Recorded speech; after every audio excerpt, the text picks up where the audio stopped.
ਅਪਾਹਜ ਹੋਇਆ 2000 ਸੰਨ ਦੇ ਵਿੱਚ। ਟ੍ਰੇਨ ਲੰਘ ਗਈ ਸੀ, ਮੇਰੇ ਦੋਨੇ ਲੱਤਾਂ ਕੱਟ ਗਈਆਂ ਸੀ। ਤੇ ਉਸ ਤੋਂ ਬਾਅਦ ਇਹ ਸੋਚ ਜਾਂ ਇੱਕ ਕਾਇਨਾਤ ਦਾ ਜਿਹੜਾ ਹੁਕਮ, ਜਿਹਨੂੰ ਆਪਾਂ ਬਾਬਾ ਨਾਨਕ ਦੀ ਗੱਲ ਕਰੀਏ ਤਾਂ ਉਹ ਹੁਕਮ ਇੱਕ ਮਨੋਂ ਜਾਂ ਇਹ ਕਹਿ ਲਓ ਕਿ ਹਾਲਾਤ ਨੇ ਬਣਾਇਆ। ਮੇਰੇ ਭਰਾ ਨੇ ਮੈਨੂੰ ਕਿਹਾ ਵੀ ਰਾਮਦਿਆਲ ਤੂੰ ਹੁਣ ਅਪਾਹਜ ਹੈ, ਤੈਨੂੰ ਹੈਲਪ ਦੀ ਲੋੜ ਰਹਿਣੀ ਹੈ ਤੇ ਤੂੰ ਇੱਦਾਂ ਕਰ, ਡਿਮੋਰਲਾਈਜ਼ ਨਾ ਹੋ ਜਾਈਂ, ਡਿਮੋਰਲਾਈਜ਼ ਚੋਂ ਨਿਕਲ, ਇਹ ਫਰਸਟ੍ਰੇਸ਼ਨ ਚੋਂ ਨਿਕਲ ਤੇ ਤੂੰ ਲੋਕਾਂ ਦੀ ਕੰਮ ਕਰ, ਲੋਕਾਂ ਦੀ ਸੇਵਾ ਕਰ।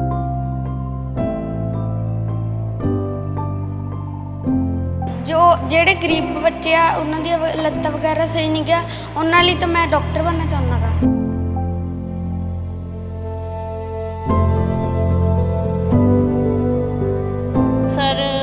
ਸਰ ਦੀ ਵੀ ਬਹੁਤ ਤਾਰੀਫ ਕਰਦੇ ਹਾਂ ਕਿ ਇੰਨੀ ਵੱਡੀ ਇਹਨਾਂ ਦੀ ਜ਼ਿੰਦਗੀ 'ਚ ਇੰਨਾ ਇੰਸੀਡੈਂਸ ਹੋਇਆ, ਇੰਨਾ ਵੱਡਾ, ਔਰ ਸਰ ਨੇ ਫਿਰ ਵੀ ਹਿੰਮਤ ਨਹੀਂ ਹਾਰੀ। ਮੈਨੂੰ ਜੀਣਾ ਬੜਾ ਔਖਾ ਲੱਗਦਾ ਸੀ। ਮੈਂ ਐਥਲੀਟ ਸੀਗਾ ਕਾਲਜ ਟਾਈਮ ਤੇ ਮੈਨੂੰ ਇੱਦਾਂ ਲੱਗਦਾ ਸੀ ਕਿ ਹੁਣ ਮੈਂ ਖੜਾ ਹੀ ਨਹੀਂ ਹੋ ਸਕਦਾ ਆਰਟੀਫਿਸ਼ੀਅਲ ਲਿੰਬਸ ਤੋਂ ਬਿਨਾਂ। ਮੈਂ ਖੜਾ ਹੀ ਨਾ, ਮੈਂ ਹੁਣ ਵੀ ਰੀਂਗ ਕੇ ਚੱਲਦਾ, ਮੇਰਾ ਦਿਲ ਨਹੀਂ ਸੀ ਟਿਕਦਾ ਨਹੀਂ ਸੀ ਤੇ ਮੈਂ ਜੀਣਾ ਨਹੀਂ ਸੀ ਚਾਹੁੰਦਾ। ਉਹਨਾਂ ਦਿਨਾਂ 'ਚ ਫਰਸਟ੍ਰੇਸ਼ਨ ਜਾਂ ਕਹਿ ਲਓ, ਇਹ ਜਿਹਨੂੰ ਕਹਿ ਲਓ, ਮੈਨੂੰ ਇੰਨਾ ਘੇਰ ਲਿਆ ਸੀ ਮੇਰੇ ਮਨ ਨੂੰ ਕਿ ਮੈਂ ਔਖਾ ਸੀਗਾ, ਬਹੁਤ ਰੋਂਦਾ ਰਹਿੰਦਾ ਸੀਗਾ, ਤੜਫਦਾ ਰਹਿੰਦਾ ਸੀਗਾ, ਇਹ ਸੋਚਦਾ ਰਹਿੰਦਾ ਸੀਗਾ ਕਿ ਮੇਰੀ ਜ਼ਿੰਦਗੀ ਬਚੀ ਹੀ ਨਹੀਂ ਹੈਗੀ, ਮੇਰੇ ਕੋਲ ਕੁਝ ਬਚਿਆ ਹੀ ਨਹੀਂ ਹੈ।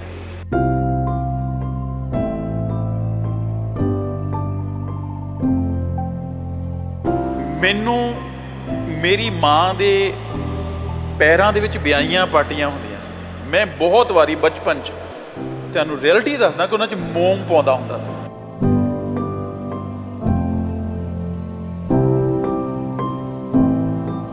ਨੈਗੇਟਿਵ ਵੀ ਹੈਗਾ, ਲੋਕ ਗਾਲਾਂ ਵੀ ਕੱਢਦੇ ਆ ਮੈਨੂੰ ਵੀ ਕਿਆ ਯਾਰ ਇਹ, ਮੈਨੂੰ ਤਾਂ ਇੱਥੋਂ ਤੱਕ ਬਿਲਾਮੇ ਮਿਲਦੇ ਆ ਵੀ ਪਤਾ ਨਹੀਂ ਹਰਾਮ ਦੀ ਕਮਾਈ ਆਉਂਦੀ ਹੋਣੀ ਹੈ, ਲਾਈ ਜਾਂਦਾ ਇਹ, ਇੱਦਾਂ ਦੀਆਂ ਗੱਲਾਂ। ਪਰ ਨੈਗੇਟਿਵ ਨੂੰ ਮੈਂ ਜ਼ਿਆਦਾ ਪੜ੍ਹਦਾ, ਨੈਗੇਟਿਵ ਨੂੰ ਮੈਂ ਜ਼ਿਆਦਾ ਚੁੱਕਦਾ। ਪਰ ਨਾ, ਗਰੀਬੀ 'ਚੋਂ ਕਿਸੇ ਵੀ ਹਾਲਾਤ 'ਚੋਂ ਜੇ ਤੁਹਾਨੂੰ ਕੋਈ ਕੱਢ ਸਕਦਾ ਹੈ ਤੇ ਉਹ ਐਜੂਕੇਸ਼ਨ ਕੱਢ ਸਕਦਾ ਹੈ। ਜੇ ਤੁਹਾਡਾ ਕੋਈ ਜੀਵਨ ਸਤਰ ਉੱਪਰ ਕਰ ਸਕਦਾ ਹੈ, ਜੇ ਤੁਹਾਨੂੰ ਕੋਈ ਇੱਜ਼ਤ ਦਵਾ ਸਕਦਾ ਹੈ, ਜੇ ਤੁਹਾਨੂੰ ਇਸ ਸਮਾਜ ਦੇ ਵਿੱਚ ਕੁਝ ਦੇ ਸਕਦਾ ਰੁਤਬਾ, ਤਾਂ ਉਹ ਸਿਰਫ ਔਰ ਸਿਰਫ ਐਜੂਕੇਸ਼ਨ ਦੇ ਸਕਦੀ ਆ, ਜਿਹਦੇ ਕਰਕੇ ਮੈਂ ਆਇਆ। ਕਿਉਂ ਮਿਸ ਕਰਦੇ ਨੇ? ਸਾਡੇ ਕੋਲ ਪੈਸੇ ਨਹੀਂ ਹੁੰਦੇ ਜ਼ਿਆਦਾ, ਤੇ ਇਹ ਸਾਡਾ 7ਵਾਂ ਸਾਲ ਹੈ, ਮਤਲਬ ਵਿੱਚ ਗੈਪ ਪਾਉਣ ਤੋਂ ਬਾਅਦ ਇਸ ਵਾਰੀ ਅਸੀਂ 2 ਜ਼ਿਲ੍ਹਿਆਂ ਤੋਂ ਬਾਹਰ ਨਿਕਲੇ ਹਾਂ। ਪਹਿਲਾਂ ਅਸੀਂ ਨਵਾਂ ਸ਼ਹਿਰ ਤੇ ਹੁਸ਼ਿਆਰਪੁਰ ਰੈਗੂਲਰ ਕਰਦੇ ਹਾਂ, ਪਰ ਇਸ ਵਾਰੀ ਅਸੀਂ 4 ਜ਼ਿਲ੍ਹੇ ਕੀਤੇ ਆ, ਪਠਾਨਕੋਟ ਤੇ ਮੋਹਾਲੀ ਨੂੰ ਨਾਲ ਜੋੜਿਆ। ਅਗਲੇ ਸਾਲ ਸਾਡਾ ਪਲਾਨ ਹੈ 5 ਜ਼ਿਲ੍ਹੇ ਕਰਨ ਦਾ। ਗਰੀਬ ਬੱਚਿਆਂ ਨੂੰ ਟਾਰਗੇਟ ਕਰਦੇ ਹਾਂ, ਉਹਨਾਂ ਨੂੰ ਗੌਰਮੈਂਟ ਸਕੂਲਾਂ 'ਚੋਂ ਪਿਕ ਕਰਦੇ ਹਾਂ। ਕਾਪੀ, ਕਿਤਾਬ, ਪੈਨਸਲ, ਟੀਚਰ, ਜੋ ਉਹਨਾਂ ਦੀ ਰਿਕੁਆਇਰਮੈਂਟ ਹੈ, ਫ੍ਰੀ। ਰੋਜ਼ਾਨਾ ਸਪੋਕਸਮੈਨ ਤੁਸੀਂ ਦੇਖ ਰਹੇ ਹੋ, ਮੈਂ ਹਾਂ ਤੁਹਾਡੇ ਨਾਲ ਜਗਸੀਰ ਸਿੰਘ। ਕਈ ਵਾਰ ਕਿਸਮਤ ਨਖਰੇ ਬਹੁਤ ਕਰਦੀ ਹੈ, ਪਰ ਨਖਰੇ ਕਰਨ ਵਾਲੀ ਕਿਸਮਤ ਨੂੰ ਕਈ ਵਾਰ ਮੂੰਹ ਮੋੜਨਾ ਪੈ ਜਾਂਦਾ ਹੈ। ਅੱਜ ਤੁਹਾਨੂੰ ਅਜਿਹੀ ਉਸ ਮਿਸਾਲ ਨਾਲ ਮਿਲਾਵਾਂਗਾ ਜੋ ਕਿ ਹਰ ਇੱਕ ਜ਼ਿਲ੍ਹੇ ਦੇ ਵਿੱਚ ਪੰਜਾਬ ਦੇ ਜਾ ਕੇ ਬੱਚਿਆਂ ਨੂੰ ਫ੍ਰੀ ਦੇ ਵਿੱਚ ਪੜ੍ਹਾ ਰਿਹਾ। ਨਿਯੋਦਿਆ ਦੇ ਪੇਪਰ ਜਿਹੜੇ ਚੱਲ ਰਹੇ ਨੇ, ਉਹਨਾਂ ਦੀ ਤਿਆਰੀ ਕਰਵਾ ਰਹੇ ਨੇ, ਤਾਂ ਹੋਰ ਵੀ ਕਈ ਤਿਆਰੀਆਂ ਕਰਵਾਈਆਂ ਜਾਂਦੀਆਂ ਨੇ। ਫ੍ਰੀ ਦੇ ਵਿੱਚ ਬੱਚਿਆਂ ਨੂੰ ਪੜ੍ਹਾਇਆ ਜਾਂਦਾ, ਹਰ ਇੱਕ ਚੀਜ਼ ਆਪਦੇ ਕੋਲੋਂ ਪ੍ਰੋਵਾਈਡ ਕੀਤੀ ਜਾਂਦੀ ਹੈ। ਮੈਂ ਜੋ ਅਸੀਂ ਸਕੂਲ ਦੇ ਵਿੱਚ ਬੈਠਾ ਹੋਇਆ, ਤੁਸੀਂ ਮੇਰੇ ਪਿੱਛੇ ਬੱਚੇ ਵੀ ਦੇਖ ਰਹੇ ਹੋ ਕਿ ਬੈਠੇ ਹੋਏ ਨੇ। ਅੱਜ ਐਤਵਾਰ ਹੈ, ਐਤਵਾਰ ਵਾਲੇ ਦਿਨ ਵੀ ਬੱਚਿਆਂ ਨੂੰ ਪੜ੍ਹਾਉਣ ਦੀ ਜਿਹੜੀ ਇੱਕ ਸ਼ੁਰੂਆਤ ਕੀਤੀ ਗਈ ਹੈ। ਮੇਰੇ ਨਾਲ ਇੰਸਪੈਕਟਰ ਰਾਮਦਿਆਲ ਜੀ ਨੇ, ਇਹਨਾਂ ਨਾਲ ਗੱਲਬਾਤ ਕਰਦੇ ਹਾਂ। ਤਾਂ ਇਹਨਾਂ ਦਾ ਬਹੁਤ ਵੱਡਾ ਸਹਿਯੋਗ ਹੈ ਜਿਹੜਾ ਅੱਜ ਬੱਚਿਆਂ ਨੂੰ ਪ੍ਰਾਪਤ ਹੋ ਰਿਹਾ। ਐਡੀ ਵੱਡੀ ਮਿਸਾਲ ਜਿਹੜਾ ਪੰਜਾਬ ਲਈ ਬਣ ਰਹੇ ਨੇ। ਸਰ, ਪਹਿਲਾਂ ਤਾਂ ਸਵਾਗਤ ਤੁਹਾਡਾ ਰੋਜ਼ਾਨਾ ਸਪੋਕਸਮੈਨ ਤੇ। Welcome sir, welcome, thank you very much. ਜਿਵੇਂ ਕਿ ਮੈਂ ਕਿਹਾ, ਪੇਪਰ ਦੀ ਤਿਆਰੀ ਹੋ ਰਹੀ ਹੈ ਬਿਲਕੁਲ ਫ੍ਰੀ ਦੇ ਵਿੱਚ। ਪੰਜਾਬ ਦੇ ਵਿੱਚ ਕਈ ਜ਼ਿਲ੍ਹਿਆਂ ਦੇ ਵਿੱਚ ਤੁਸੀਂ ਫੈਲ ਚੁੱਕੇ ਹੋ। ਕੀ ਲੱਗਦਾ ਹੈ, ਕੀ ਸੋਚਿਆ ਸੀ ਵੀ ਇਸ ਮਿਸ਼ਨ ਨੂੰ ਇਸ ਤਰ੍ਹਾਂ ਅਸੀਂ ਅਵੇਅਰ ਕਰ ਸਕਦੇ ਹਾਂ ਲੋਕਾਂ ਨੂੰ? ਬੇਸਿਕਲੀ ਜੀ, ਮੈਂ ਅਪਾਹਜ ਹੋਇਆ 2000 ਸੰਨ ਦੇ ਵਿੱਚ। ਟ੍ਰੇਨ ਲੰਘ ਗਈ ਸੀ, ਮੇਰੇ ਦੋਨੇ ਲੱਤਾਂ ਕੱਟ ਗਈਆਂ ਸੀ। ਤੇ ਉਸ ਤੋਂ ਬਾਅਦ ਇਹ ਸੋਚ ਜਾਂ ਇੱਕ ਕਾਇਨਾਤ ਦਾ ਜਿਹੜਾ ਹੁਕਮ, ਜਿਹਨੂੰ ਆਪਾਂ ਬਾਬਾ ਨਾਨਕ ਦੀ ਗੱਲ ਕਰੀਏ ਤਾਂ ਉਹ ਹੁਕਮ ਇੱਕ ਮਨੋਂ ਜਾਂ ਇਹ ਕਹਿ ਲਓ ਕਿ ਹਾਲਾਤ ਨੇ ਬਣਾਇਆ। ਮੇਰੇ ਭਰਾ ਨੇ ਮੈਨੂੰ ਕਿਹਾ ਵੀ ਰਾਮਦਿਆਲ ਤੂੰ ਹੁਣ ਅਪਾਹਜ ਹੈ, ਤੈਨੂੰ ਹੈਲਪ ਦੀ ਲੋੜ ਰਹਿਣੀ ਹੈ ਤੇ ਤੂੰ ਇੱਦਾਂ ਕਰ, ਡਿਮੋਰਲਾਈਜ਼ ਨਾ ਹੋ ਜਾਈਂ, ਡਿਮੋਰਲਾਈਜ਼ ਚੋਂ ਨਿਕਲ, ਇਹ ਫਰਸਟ੍ਰੇਸ਼ਨ ਚੋਂ ਨਿਕਲ ਤੇ ਤੂੰ ਲੋਕਾਂ ਦੀ ਕੰਮ ਕਰ, ਲੋਕਾਂ ਦੀ ਸੇਵਾ ਕਰ। ਤੇ ਉਹ ਗੱਲ ਉਸ ਵੇਲੇ ਤਾਂ ਮੈਨੂੰ ਬੜੀ ਮਾੜੀ ਲੱਗੀ ਵੀ ਯਾਰ ਮੈਂ ਆਪ ਚੱਲ ਨਹੀਂ ਸਕਦਾ, ਮੈਂ ਐਥਲੀਟ ਸੀਗਾ, ਗਵਰਨਮੈਂਟ ਕਾਲਜ ਹੁਸ਼ਿਆਰਪੁਰ 'ਚ ਪੜ੍ਹਿਆ, ਤੇ ਮੇਰੀਆਂ ਦੋਨੇ ਲੱਤਾਂ ਚਲਾ ਗਈਆਂ। ਇਹ ਕਿੱਦਾਂ ਦੀਆਂ ਗੱਲਾਂ ਕਰ ਰਹੇ ਨੇ ਮੇਰੇ ਨਾਲ। ਉਹ ਚੀਜ਼ ਹੌਲੀ ਹੌਲੀ ਮੇਰੇ ਸਮਝ ਆਈ। 2001 'ਚ ਅਸੀਂ ਇਹ ਸ਼ੁਰੂ ਕੀਤਾ। ਉਹ ਮੈਨੂੰ ਪਿੰਡ ਲੈ ਗਏ, ਜਿਹੜਾ ਪਿੰਡ ਮੈਂ ਪੜ੍ਹਿਆ। ਉਸ ਪਿੰਡ ਦੇ ਵਿੱਚ ਜਾ ਕੇ ਅਸੀਂ ਦੇਖਿਆ, ਉਸ ਦਿਨ ਬੱਚੇ ਜਿਹੜੇ ਨੰਗੇ ਪੈਰੀਂ ਆਏ ਹੋਏ ਸੀ, ਤੇ ਉਹਨਾਂ ਨੂੰ ਅਸੀਂ ਸ਼ੂਜ਼ ਪ੍ਰੋਵਾਈਡ ਕੀਤੇ ਸੀਗੇ। ਤੇ ਉੱਥੋਂ ਇਹ ਚੱਲਿਆ ਸਿਲਸਿਲਾ। ਹੌਲੀ ਹੌਲੀ ਸੋਝੀ ਨੇ, ਸੁਰਤ ਨੇ ਕੰਮ ਕੀਤਾ। ਮਾਲਕ ਦੀ ਉਸ ਕਾਇਨਾਤ ਦੀ ਕਿਰਪਾ ਹੋਈ, ਤੇ ਮੈਂ ਉਹਦੇ ਵਿੱਚੋਂ ਨਿਕਲਦੇ ਇਹ 2005 'ਚ ਸ਼ੁਰੂ ਕੀਤਾ ਸੀਗਾ। ਪਹਿਲੀ ਵਾਰੀ ਅਸੀਂ ਇੱਕ ਸੈਂਟਰ ਖੋਲ੍ਹਿਆ। ਸਾਨੂੰ ਨਵੋਦਿਆ ਦੇ ਡਾਇਰੈਕਟਰ ਮਿਲੇ, ਸ਼੍ਰੀ ਮੋਹਨ ਲਾਲ ਜੀ। ਉਹ ਇੱਥੇ ਰੀਜਨਲ ਡਾਇਰੈਕਟਰ ਸੀਗੇ। ਉਹਨਾਂ ਨੇ ਕਿਹਾ ਵੀ ਰਾਮਦਿਆਲ, ਇਹ 'ਚ ਅਮੀਰ ਬੱਚੇ ਪਾਸ ਹੋ ਰਹੇ ਨੇ, ਸਰਕਾਰ ਦੀ ਸਕੀਮ ਹੈ, ਔਰ ਸਰਕਾਰ ਦੀ ਸਕੀਮ 7 ਸਾਲ ਫ੍ਰੀ ਪੜ੍ਹਾਉਣਾ ਹੈ, ਉੱਥੇ ਹੀ ਰੱਖਣਾ ਹੈ, ਉੱਥੇ ਹੀ ਖਾਣਾ, ਉਹਨਾਂ ਨੂੰ ਕੱਪੜੇ ਵੀ ਸਭ ਕੁਝ ਸਰਕਾਰ ਨੇ ਦੇਣਾ, ਕਿ ਇਹਦੇ ਵਿੱਚ ਗਰੀਬ ਬੱਚਿਆਂ ਦਾ ਤਾਂ ਕੁਝ ਬਣ ਹੀ ਨਹੀਂ ਰਿਹਾ। ਤੇ ਮੈਂ ਇੱਕ ਸੈਂਟਰ ਚਲਾਇਆ, ਉਹਦੇ ਵਿੱਚ ਸਾਡੇ 7 ਬੱਚੇ ਪਾਸ ਹੋਏ। ਫਿਰ ਇਹ ਹੋ ਗਿਆ, ਜਿਹੜੇ 7 ਬੱਚੇ ਪਾਸ ਹੋਏ ਉਹਨਾਂ ਨੂੰ ਮਿਲਣ ਜਾਣ ਲੱਗ ਗਏ। ਉਹ ਬੱਚੇ ਇੰਟੈਲੀਜੈਂਟ ਹੋ ਗਏ, ਉਹ ਅੰਗਰੇਜ਼ੀ ਬੋਲਣ ਲੱਗ ਗਏ। ਉਹ 7ਵੀਂ 8ਵੀਂ ਤੱਕ ਹੀ ਮੇਰੇ ਨਾਲ ਅੰਗਰੇਜ਼ੀ 'ਚ ਗੱਲਾਂ ਕਰਨ ਲੱਗ ਗਏ। ਫਿਰ ਸਮਝ ਆਉਂਦਾ ਗਿਆ, ਤੇ ਇਸ ਤਰੀਕੇ ਨਾਲ ਹੁਣ ਅਸੀਂ ਵਿੱਚ ਮਿਸ ਕਰ ਦਿੰਦੇ ਹਾਂ। ਕਿਉਂ ਮਿਸ ਕਰ ਦਿੰਦੇ? ਸਾਡੇ ਕੋਲ ਪੈਸੇ ਨਹੀਂ ਹੁੰਦੇ ਜ਼ਿਆਦਾ। ਤੇ ਇਹ ਸਾਡਾ 7ਵਾਂ ਸਾਲ ਹੈ, ਮਤਲਬ ਵਿੱਚ ਗੈਪ ਪਾਉਣ ਤੋਂ ਬਾਅਦ। ਇਸ ਵਾਰੀ ਅਸੀਂ 2 ਜ਼ਿਲ੍ਹਿਆਂ ਤੋਂ ਬਾਹਰ ਨਿਕਲੇ ਹਾਂ। ਪਹਿਲਾਂ ਅਸੀਂ ਨਵਾਂ ਸ਼ਹਿਰ ਤੇ ਹੁਸ਼ਿਆਰਪੁਰ ਰੈਗੂਲਰ ਕਰਦੇ ਹਾਂ, ਪਰ ਇਸ ਵਾਰੀ ਅਸੀਂ 4 ਜ਼ਿਲ੍ਹੇ ਕੀਤੇ ਆ। ਪਠਾਨਕੋਟ ਤੇ ਮੋਹਾਲੀ ਨੂੰ ਨਾਲ ਜੋੜਿਆ। ਅਗਲੇ ਸਾਲ ਸਾਡਾ ਪਲਾਨ ਹੈ 5 ਜ਼ਿਲ੍ਹੇ ਕਰਨ ਦਾ। ਗਰੀਬ ਬੱਚਿਆਂ ਨੂੰ ਟਾਰਗੇਟ ਕਰਦੇ ਹਾਂ, ਉਹਨਾਂ ਨੂੰ ਗੌਰਮੈਂਟ ਸਕੂਲਾਂ 'ਚੋਂ ਪਿਕ ਕਰਦੇ ਹਾਂ। ਕਾਪੀ, ਕਿਤਾਬ, ਪੈਨਸਲ, ਟੀਚਰ, ਜੋ ਉਹਨਾਂ ਦੀ ਰਿਕੁਆਇਰਮੈਂਟ ਹੈ, ਫ੍ਰੀ ਹਰ ਛੁੱਟੀ ਵਾਲਾ ਦਿਨ। ਕਿਉਂਕਿ ਬੱਚੇ ਨੇ 5ਵੀਂ ਵੀ ਪਾਸ ਕਰਨੀ ਹੈ, 5ਵੀਂ ਕਲਾਸ 'ਚੋਂ ਪੜ੍ਹਦਾ ਹੋਣਾ ਚਾਹੀਦਾ। ਉਹਨਾਂ ਦੇ ਪ੍ਰੋਗਰਾਮ ਮੁਤਾਬਕ, ਉਹਨਾਂ ਦੀ ਸਕੀਮ ਮੁਤਾਬਕ ਉਹਨੂੰ ਅਸੀਂ ਇਨਰੋਲ ਕਰਦੇ ਹਾਂ, ਫਾਰਮ ਭਰਵਾਉਂਦੇ ਹਾਂ, ਤੇ ਉਹਦੀ ਹਰ ਛੁੱਟੀ ਯੂਜ਼ ਕਰਦੇ ਹਾਂ, ਕੋਚਿੰਗ ਦਿੰਦੇ ਹਾਂ। ਉਹ ਬਹਾਨਾ ਨਾ ਮਾਰੇ ਕਿ ਮੇਰੇ ਕੋਲ ਕਿਤਾਬ ਹੈ ਨਹੀਂ, ਉਹ ਬਹਾਨਾ ਨਾ ਮਾਰੇ ਮੇਰੇ ਕੋਲ ਪੈਨਸਲ ਹੈ ਨਹੀਂ, ਉਹ ਬਹਾਨਾ ਨਾ ਮਾਰੇ ਮੇਰੇ ਕੋਲ ਕਾਪੀ, ਮੇਰਾ ਉਹ ਸਾਰੀਆਂ ਚੀਜ਼ਾਂ ਅਸੀਂ ਪ੍ਰੋਵਾਈਡ ਕਰਾਉਂਦੇ ਹਾਂ। ਤੇ ਗੌਰਮੈਂਟ ਸਕੂਲਾਂ 'ਚ ਹੀ ਕਮਰੇ ਲੈਂਦੇ ਹਾਂ, ਉੱਥੇ ਹੀ ਆਪਣੀ ਛੁੱਟੀਆਂ ਇਹ ਸਾਡੇ 47 ਤੋਂ ਲੈ ਕੇ 52 ਡੇਜ਼ ਬਣਦੇ ਆ। 6 ਮਹੀਨੇ ਪਹਿਲਾਂ ਸ਼ੁਰੂ ਕਰਦੇ ਹਾਂ। ਹੁਣ 30 ਅਪ੍ਰੈਲ ਨੂੰ ਪੇਪਰ ਹੈ, ਤੇ ਇਸ ਵੇਲੇ ਸਾਡਾ ਪੀਕ 'ਤੇ ਚੱਲ ਰਿਹਾ। ਤੇ ਇਹ ਸਾਡੀ ਸਕੀਮ ਹੈ ਕਿ ਬੱਚੇ ਗਰੀਬ ਉੱਥੇ ਪਹੁੰਚ ਜਾਣ, ਉਹਨਾਂ ਦਾ এনवायरमेंट ਬਦਲ ਜਾਏ, ਉਹਨਾਂ ਦੀ ਸਾਈਕੋਲੋਜੀਕਲ ਜਿਹੜੀ ਆ ਰਿਕੁਆਇਰਮੈਂਟ ਪੂਰੀ ਹੋ ਜਾਏ ਐਜੂਕੇਸ਼ਨ ਵਾਲੀ। ਇੱਦਾਂ ਚੱਲ ਰਿਹਾ ਹੈ ਜੀ ਸਰ। ਆਪਾਂ ਅਕਸਰ ਸੁਣਦੇ ਹਾਂ, ਇੱਕ ਬੜੀ ਚੰਗੀ ਗੱਲ ਲਿਖੀ ਹੋਈ ਹੈ ਕਿਸੇ ਨੇ, ਕਿ ਤੁਸੀਂ ਗਰੀਬੀ ਦੇ ਵਿੱਚ ਜੰਮਦੇ ਹੋ ਤਾਂ ਤੁਹਾਡਾ ਕਸੂਰ ਨਹੀਂ ਹੈਗਾ, ਜੇ ਅਗਰ ਤੁਸੀਂ ਗਰੀਬੀ ਦੇ ਵਿੱਚ ਮਰਦੇ ਹੋ ਤਾਂ ਤੁਹਾਡਾ ਸਭ ਤੋਂ ਵੱਡਾ ਕਸੂਰ ਹੈ, ਤੁਸੀਂ ਮਿਹਨਤ ਨਹੀਂ ਕਰਦੇ। ਪਰ ਉਸ ਦੇ ਲਈ ਤੁਸੀਂ ਬਹੁਤ ਵੱਡੀ ਮਿਸਾਲ ਬਣ ਰਹੇ ਹੋ, ਬੱਚਿਆਂ ਨੂੰ ਅੱਗੇ ਲੈ ਕੇ ਆ ਰਹੇ ਹੋ। ਆਪ ਦਾ ਨਹੀਂ ਸੋਚਿਆ ਵੀ ਤੁਸੀਂ ਆਪ ਵੀ ਨਹੀਂ ਹਾਰੇ, ਵੀ ਮੇਰੀ ਲੱਤ ਨਹੀਂ ਰਹੀ, ਪੈਰ ਨਹੀਂ ਰਿਹਾ, ਪਰ ਮੈਂ ਫਿਰ ਵੀ ਨਹੀਂ ਹਿੰਮਤ ਹਾਰੀ, ਤਾਂ ਜਿਵੇਂ ਕਿਸਮਤ ਦਾ ਮੂੰਹ ਮੋੜ ਕੇ ਅੱਗੇ ਆਇਆ। ਬੇਸਿਕਲੀ ਸਰ, ਗਰੀਬੀ 'ਚ ਜੰਮਣਾ ਜਾਂ ਗਰੀਬੀ 'ਚ ਮਰਨ ਵਾਲੀ ਜਿਹੜੀ ਕਹਾਵਤ ਹੈ, ਉਹ ਤੁਹਾਡੀ ਬਹੁਤ ਵੱਡੀ ਗੱਲ ਆ। ਮੈਂ ਤਾਂ ਇੱਕ ਸ਼ੁਰੂਆਤ ਜੀ ਕਰਦਾ, ਕਿਉਂਕਿ ਮੇਰਾ ਕੋਈ ਇੱਦਾਂ ਦਾ ਨਹੀਂ ਹੈ ਕਿ ਥਿਊਰੀ ਜਾਂ ਕੋਈ ਬਹੁਤ ਵੱਡੀ philosophy. I am following my self. ਮੈਂ ਤਾਂ ਆਪਣੀ ਭੁਗਤ ਗਿਆਨ ਨੂੰ ਜੀ ਰਿਹਾ। ਮੈਨੂੰ ਮੇਰੀ ਮਾਂ ਦੇ ਪੈਰਾਂ ਦੇ ਵਿੱਚ ਵਿਆਹੀਆਂ ਪਾਟੀਆਂ ਹੁੰਦੀਆਂ ਸੀ। ਮੈਂ ਬਹੁਤ ਵਾਰੀ ਬਚਪਨ 'ਚ, ਤੁਹਾਨੂੰ ਰਿਐਲਿਟੀ ਦੱਸਦਾ, ਕਿ ਉਹਨਾਂ 'ਚ ਮੋਮ ਪਾਉਂਦਾ ਹੁੰਦਾ ਸੀ। ਤੇ ਮੈਂ ਸੋਚਦਾ ਹੁੰਦਾ ਸੀ, ਅੱਜ ਤੁਹਾਨੂੰ ਮੈਂ ਆਪਣੇ ਮਨ ਦੀ ਗੱਲ ਦੱਸਣ ਲੱਗਾ, ਇਹ ਪਹਿਲੀ ਵਾਰ ਸ਼ੇਅਰ ਕੀਤੀ ਜ਼ਿੰਦਗੀ 'ਚ, ਕਿ ਇੱਕ ਵਾਰੀ ਮੈਂ ਗੁਰਦੁਆਰੇ ਬੈਠਾ ਸੀਗਾ, ਛੋਟਾ ਬੱਚਾ ਸੀਗਾ, ਮੈਂ 5ਵੀਂ 6ਵੀਂ 'ਚ ਹੋਊਂਗਾ, ਤੇ ਉੱਥੇ ਗੁਰਦੁਆਰੇ ਮੱਥਾ ਟੇਕਣ ਆਏ, ਕਿਉਂਕਿ ਉਦੋਂ ਗੁਰਪੁਰਬ ਸੀਗਾ। ਉਹ ਮੱਥਾ ਟੇਕਣ ਆਏ, ਸਾਰੇ ਲੋਕ ਬੈਠੇ, ਵਿੱਚ ਦੀ ਉਹ ਬੰਦਾ ਲੰਘ ਕੇ ਮੱਥਾ ਟੇਕਣ ਗਿਆ। ਜਦੋਂ ਮੱਥਾ ਟੇਕਿਆ ਨਾ, ਮੈਂ ਉਹਦੀਆਂ ਅੱਡੀਆਂ ਦੇਖੀਆਂ। ਉਹਦੀਆਂ ਅੱਡੀਆਂ ਬਿਲਕੁਲ ਸਾਫ਼, ਚਿੱਟੀਆਂ ਸਾਫ਼ ਸੀਗੀਆਂ। ਤੇ ਮੈਂ ਪਹਿਲੀ ਵਾਰੀ ਉਹਦੀਆਂ ਅੱਡੀਆਂ ਜਦੋਂ ਦੇਖੀਆਂ ਮੱਥਾ ਟੇਕਦੇ ਦੀਆਂ, ਤੇ ਮੈਨੂੰ ਐਂ ਲੱਗਿਆ ਕਿ ਯਾਰ ਇੱਦਾਂ ਦੀਆਂ ਅੱਡੀਆਂ ਵੀ ਹੁੰਦੀਆਂ। ਮੈਂ ਤਾਂ ਆਪਣੀ ਮਾਂ ਦੀਆਂ ਅੱਡੀਆਂ, ਆਪਣੀਆਂ ਪੈਰ, ਆਪਣੇ ਹੱਥ ਦੇਖਦਾ ਹੁੰਦਾ ਸੀ, ਮਾਂ ਦੇ ਅੱਡੀਆਂ ਦੀਆਂ ਵਿਆਹੀਆਂ ਪਾਟੀਆਂ ਹੁੰਦੀਆਂ ਸੀ। ਤੇ ਮੈਨੂੰ ਰੱਬ ਕੋਲੇ, ਮੈਂ ਮਤਲਬ ਗੁਰਦੁਆਰੇ ਹੀ ਬੈਠਾ ਸੀਗਾ, ਤੇ ਮੈਨੂੰ ਇੱਦਾਂ ਲੱਗਿਆ, ਮੇਰੇ ਮਨ 'ਚ ਇਹ ਗੱਲ ਜਾਗੀ ਕਿ ਰਾਮਦਿਆਲ, ਮੇਰੇ ਵੀ ਪੈਰ ਇੱਦਾਂ ਦੇ ਹੋਣਗੇ ਕਦੇ। ਚਲੋ ਅੱਜ ਮੇਰੇ ਪੈਰ ਨਹੀਂ ਰਹੇ, ਪਰ ਮੈਂ ਉਸ ਗਰੀਬੀ 'ਚੋਂ ਨਿਕਲਿਆ। ਤੇ ਮੈਂ ਨਿਕਲਿਆ ਸਿਰਫ ਔਰ ਸਿਰਫ ਐਜੂਕੇਸ਼ਨ ਕਰਕੇ ਆ। ਮੈਨੂੰ ਕੋਈ ਚੀਜ਼ ਨਹੀਂ ਕੱਢ ਸਕਦੀ ਸੀ। ਤੁਸੀਂ ਗੱਲ ਜਿਹੜੀ ਕਰ ਰਹੇ ਹੋ, ਉਹੀ ਗੱਲ ਮੈਂ ਕਰ ਰਿਹਾ ਕਿ ਗਰੀਬੀ 'ਚ ਮਰਨਾ। ਹਾਂ, ਗਰੀਬੀ 'ਚੋਂ ਕਿਸੇ ਵੀ ਹਾਲਾਤ 'ਚੋਂ ਜੇ ਤੁਹਾਨੂੰ ਕੋਈ ਕੱਢ ਸਕਦਾ ਹੈ, ਤੇ ਉਹ ਐਜੂਕੇਸ਼ਨ ਕੱਢ ਸਕਦੀ ਹੈ। ਜੇ ਤੁਹਾਡਾ ਕੋਈ ਜੀਵਨ ਸਤਰ ਉੱਪਰ ਕਰ ਸਕਦਾ ਹੈ, ਜੇ ਤੁਹਾਨੂੰ ਕੋਈ ਇੱਜ਼ਤ ਦਵਾ ਸਕਦਾ ਹੈ, ਜੇ ਤੁਹਾਨੂੰ ਇਸ ਸਮਾਜ ਦੇ ਵਿੱਚ ਕੁਝ ਦੇਣਾ ਦੇ ਸਕਦਾ ਰੁਤਬਾ, ਤਾਂ ਉਹ ਸਿਰਫ ਐਜੂਕੇਸ਼ਨ ਦੇ ਸਕਦੇ ਆ, ਜਿਹਦੇ ਕਰਕੇ ਮੈਂ ਆਇਆ। ਮੇਰੇ 2 ਵੱਡੇ ਭਰਾ ਆ, ਉਹ DIG ਇੱਕ ਰਿਟਾਇਰ ਹੋਏ ਨੇ BSF ਚੋਂ, ਇੱਕ ਨਵੋਦਿਆ ਸਕੂਲਾਂ ਚੋਂ ਕਮਿਸ਼ਨ ਰਿਟਾਇਰ ਹੋਏ ਨੇ। ਇਹ ਸਿਰਫ ਕਿੱਥੋਂ ਹੋਇਆ? ਸਾਨੂੰ ਸਵੇਰੇ ਕਈ ਵਾਰੀ ਪਤਾ ਲੱਗ ਜਾਂਦਾ ਸੀ ਵੀ ਰੋਟੀ ਸ਼ਾਮ ਦੀ ਮਿਲਣੀ ਕਿ ਨਹੀਂ ਮਿਲਣੀ। ਇੱਦਾਂ ਦੀ ਗਰੀਬੀ ਚੋਂ ਆਇਆ ਮੈਂ, ਤੇ ਗਰੀਬੀ 'ਚ ਮਰਨਾ ਜਿਹੜੀ ਗੱਲ ਹੈ, ਉਹ ਇੱਕ ਗਿਆਨ ਦੀ ਗੱਲ ਤੁਸੀਂ ਕਰ ਰਹੇ ਹੋ, ਵੱਡੀ ਗੱਲ ਕਰ ਰਹੇ ਹੋ ਕਿ ਜਦੋਂ ਤੁਹਾਨੂੰ ਇਹ ਚੀਜ਼ਾਂ ਸਮਾਜ ਸਿਖਾ ਦਿੰਦਾ ਹੈ, ਨੌਲੇਜ ਆ ਜਾਂਦੀ ਹੈ, ਪੜ੍ਹਾਈ ਕਰ ਲੈਂਦੇ ਹੋ, ਫਿਰ ਤੁਸੀਂ ਗਰੀਬੀ 'ਚ ਨਹੀਂ ਮਰ ਸਕਦੇ। ਇਹ ਤੁਹਾਨੂੰ ਕੱਢ ਲਊਗੀ ਐਜੂਕੇਸ਼ਨ, ਇਹ ਐਜੂਕੇਸ਼ਨ ਤੁਹਾਨੂੰ ਕੱਢ ਲਊਗੀ ਉਹ 'ਚੋਂ। ਬਹੁਤ ਜ਼ਰੂਰੀ ਹੈ ਪੜ੍ਹਾਈ ਇੱਕ ਬੱਚੇ ਲਈ, ਕਿਉਂਕਿ ਸ਼ੁਰੂਆਤ ਹੁੰਦੀ ਹੈ।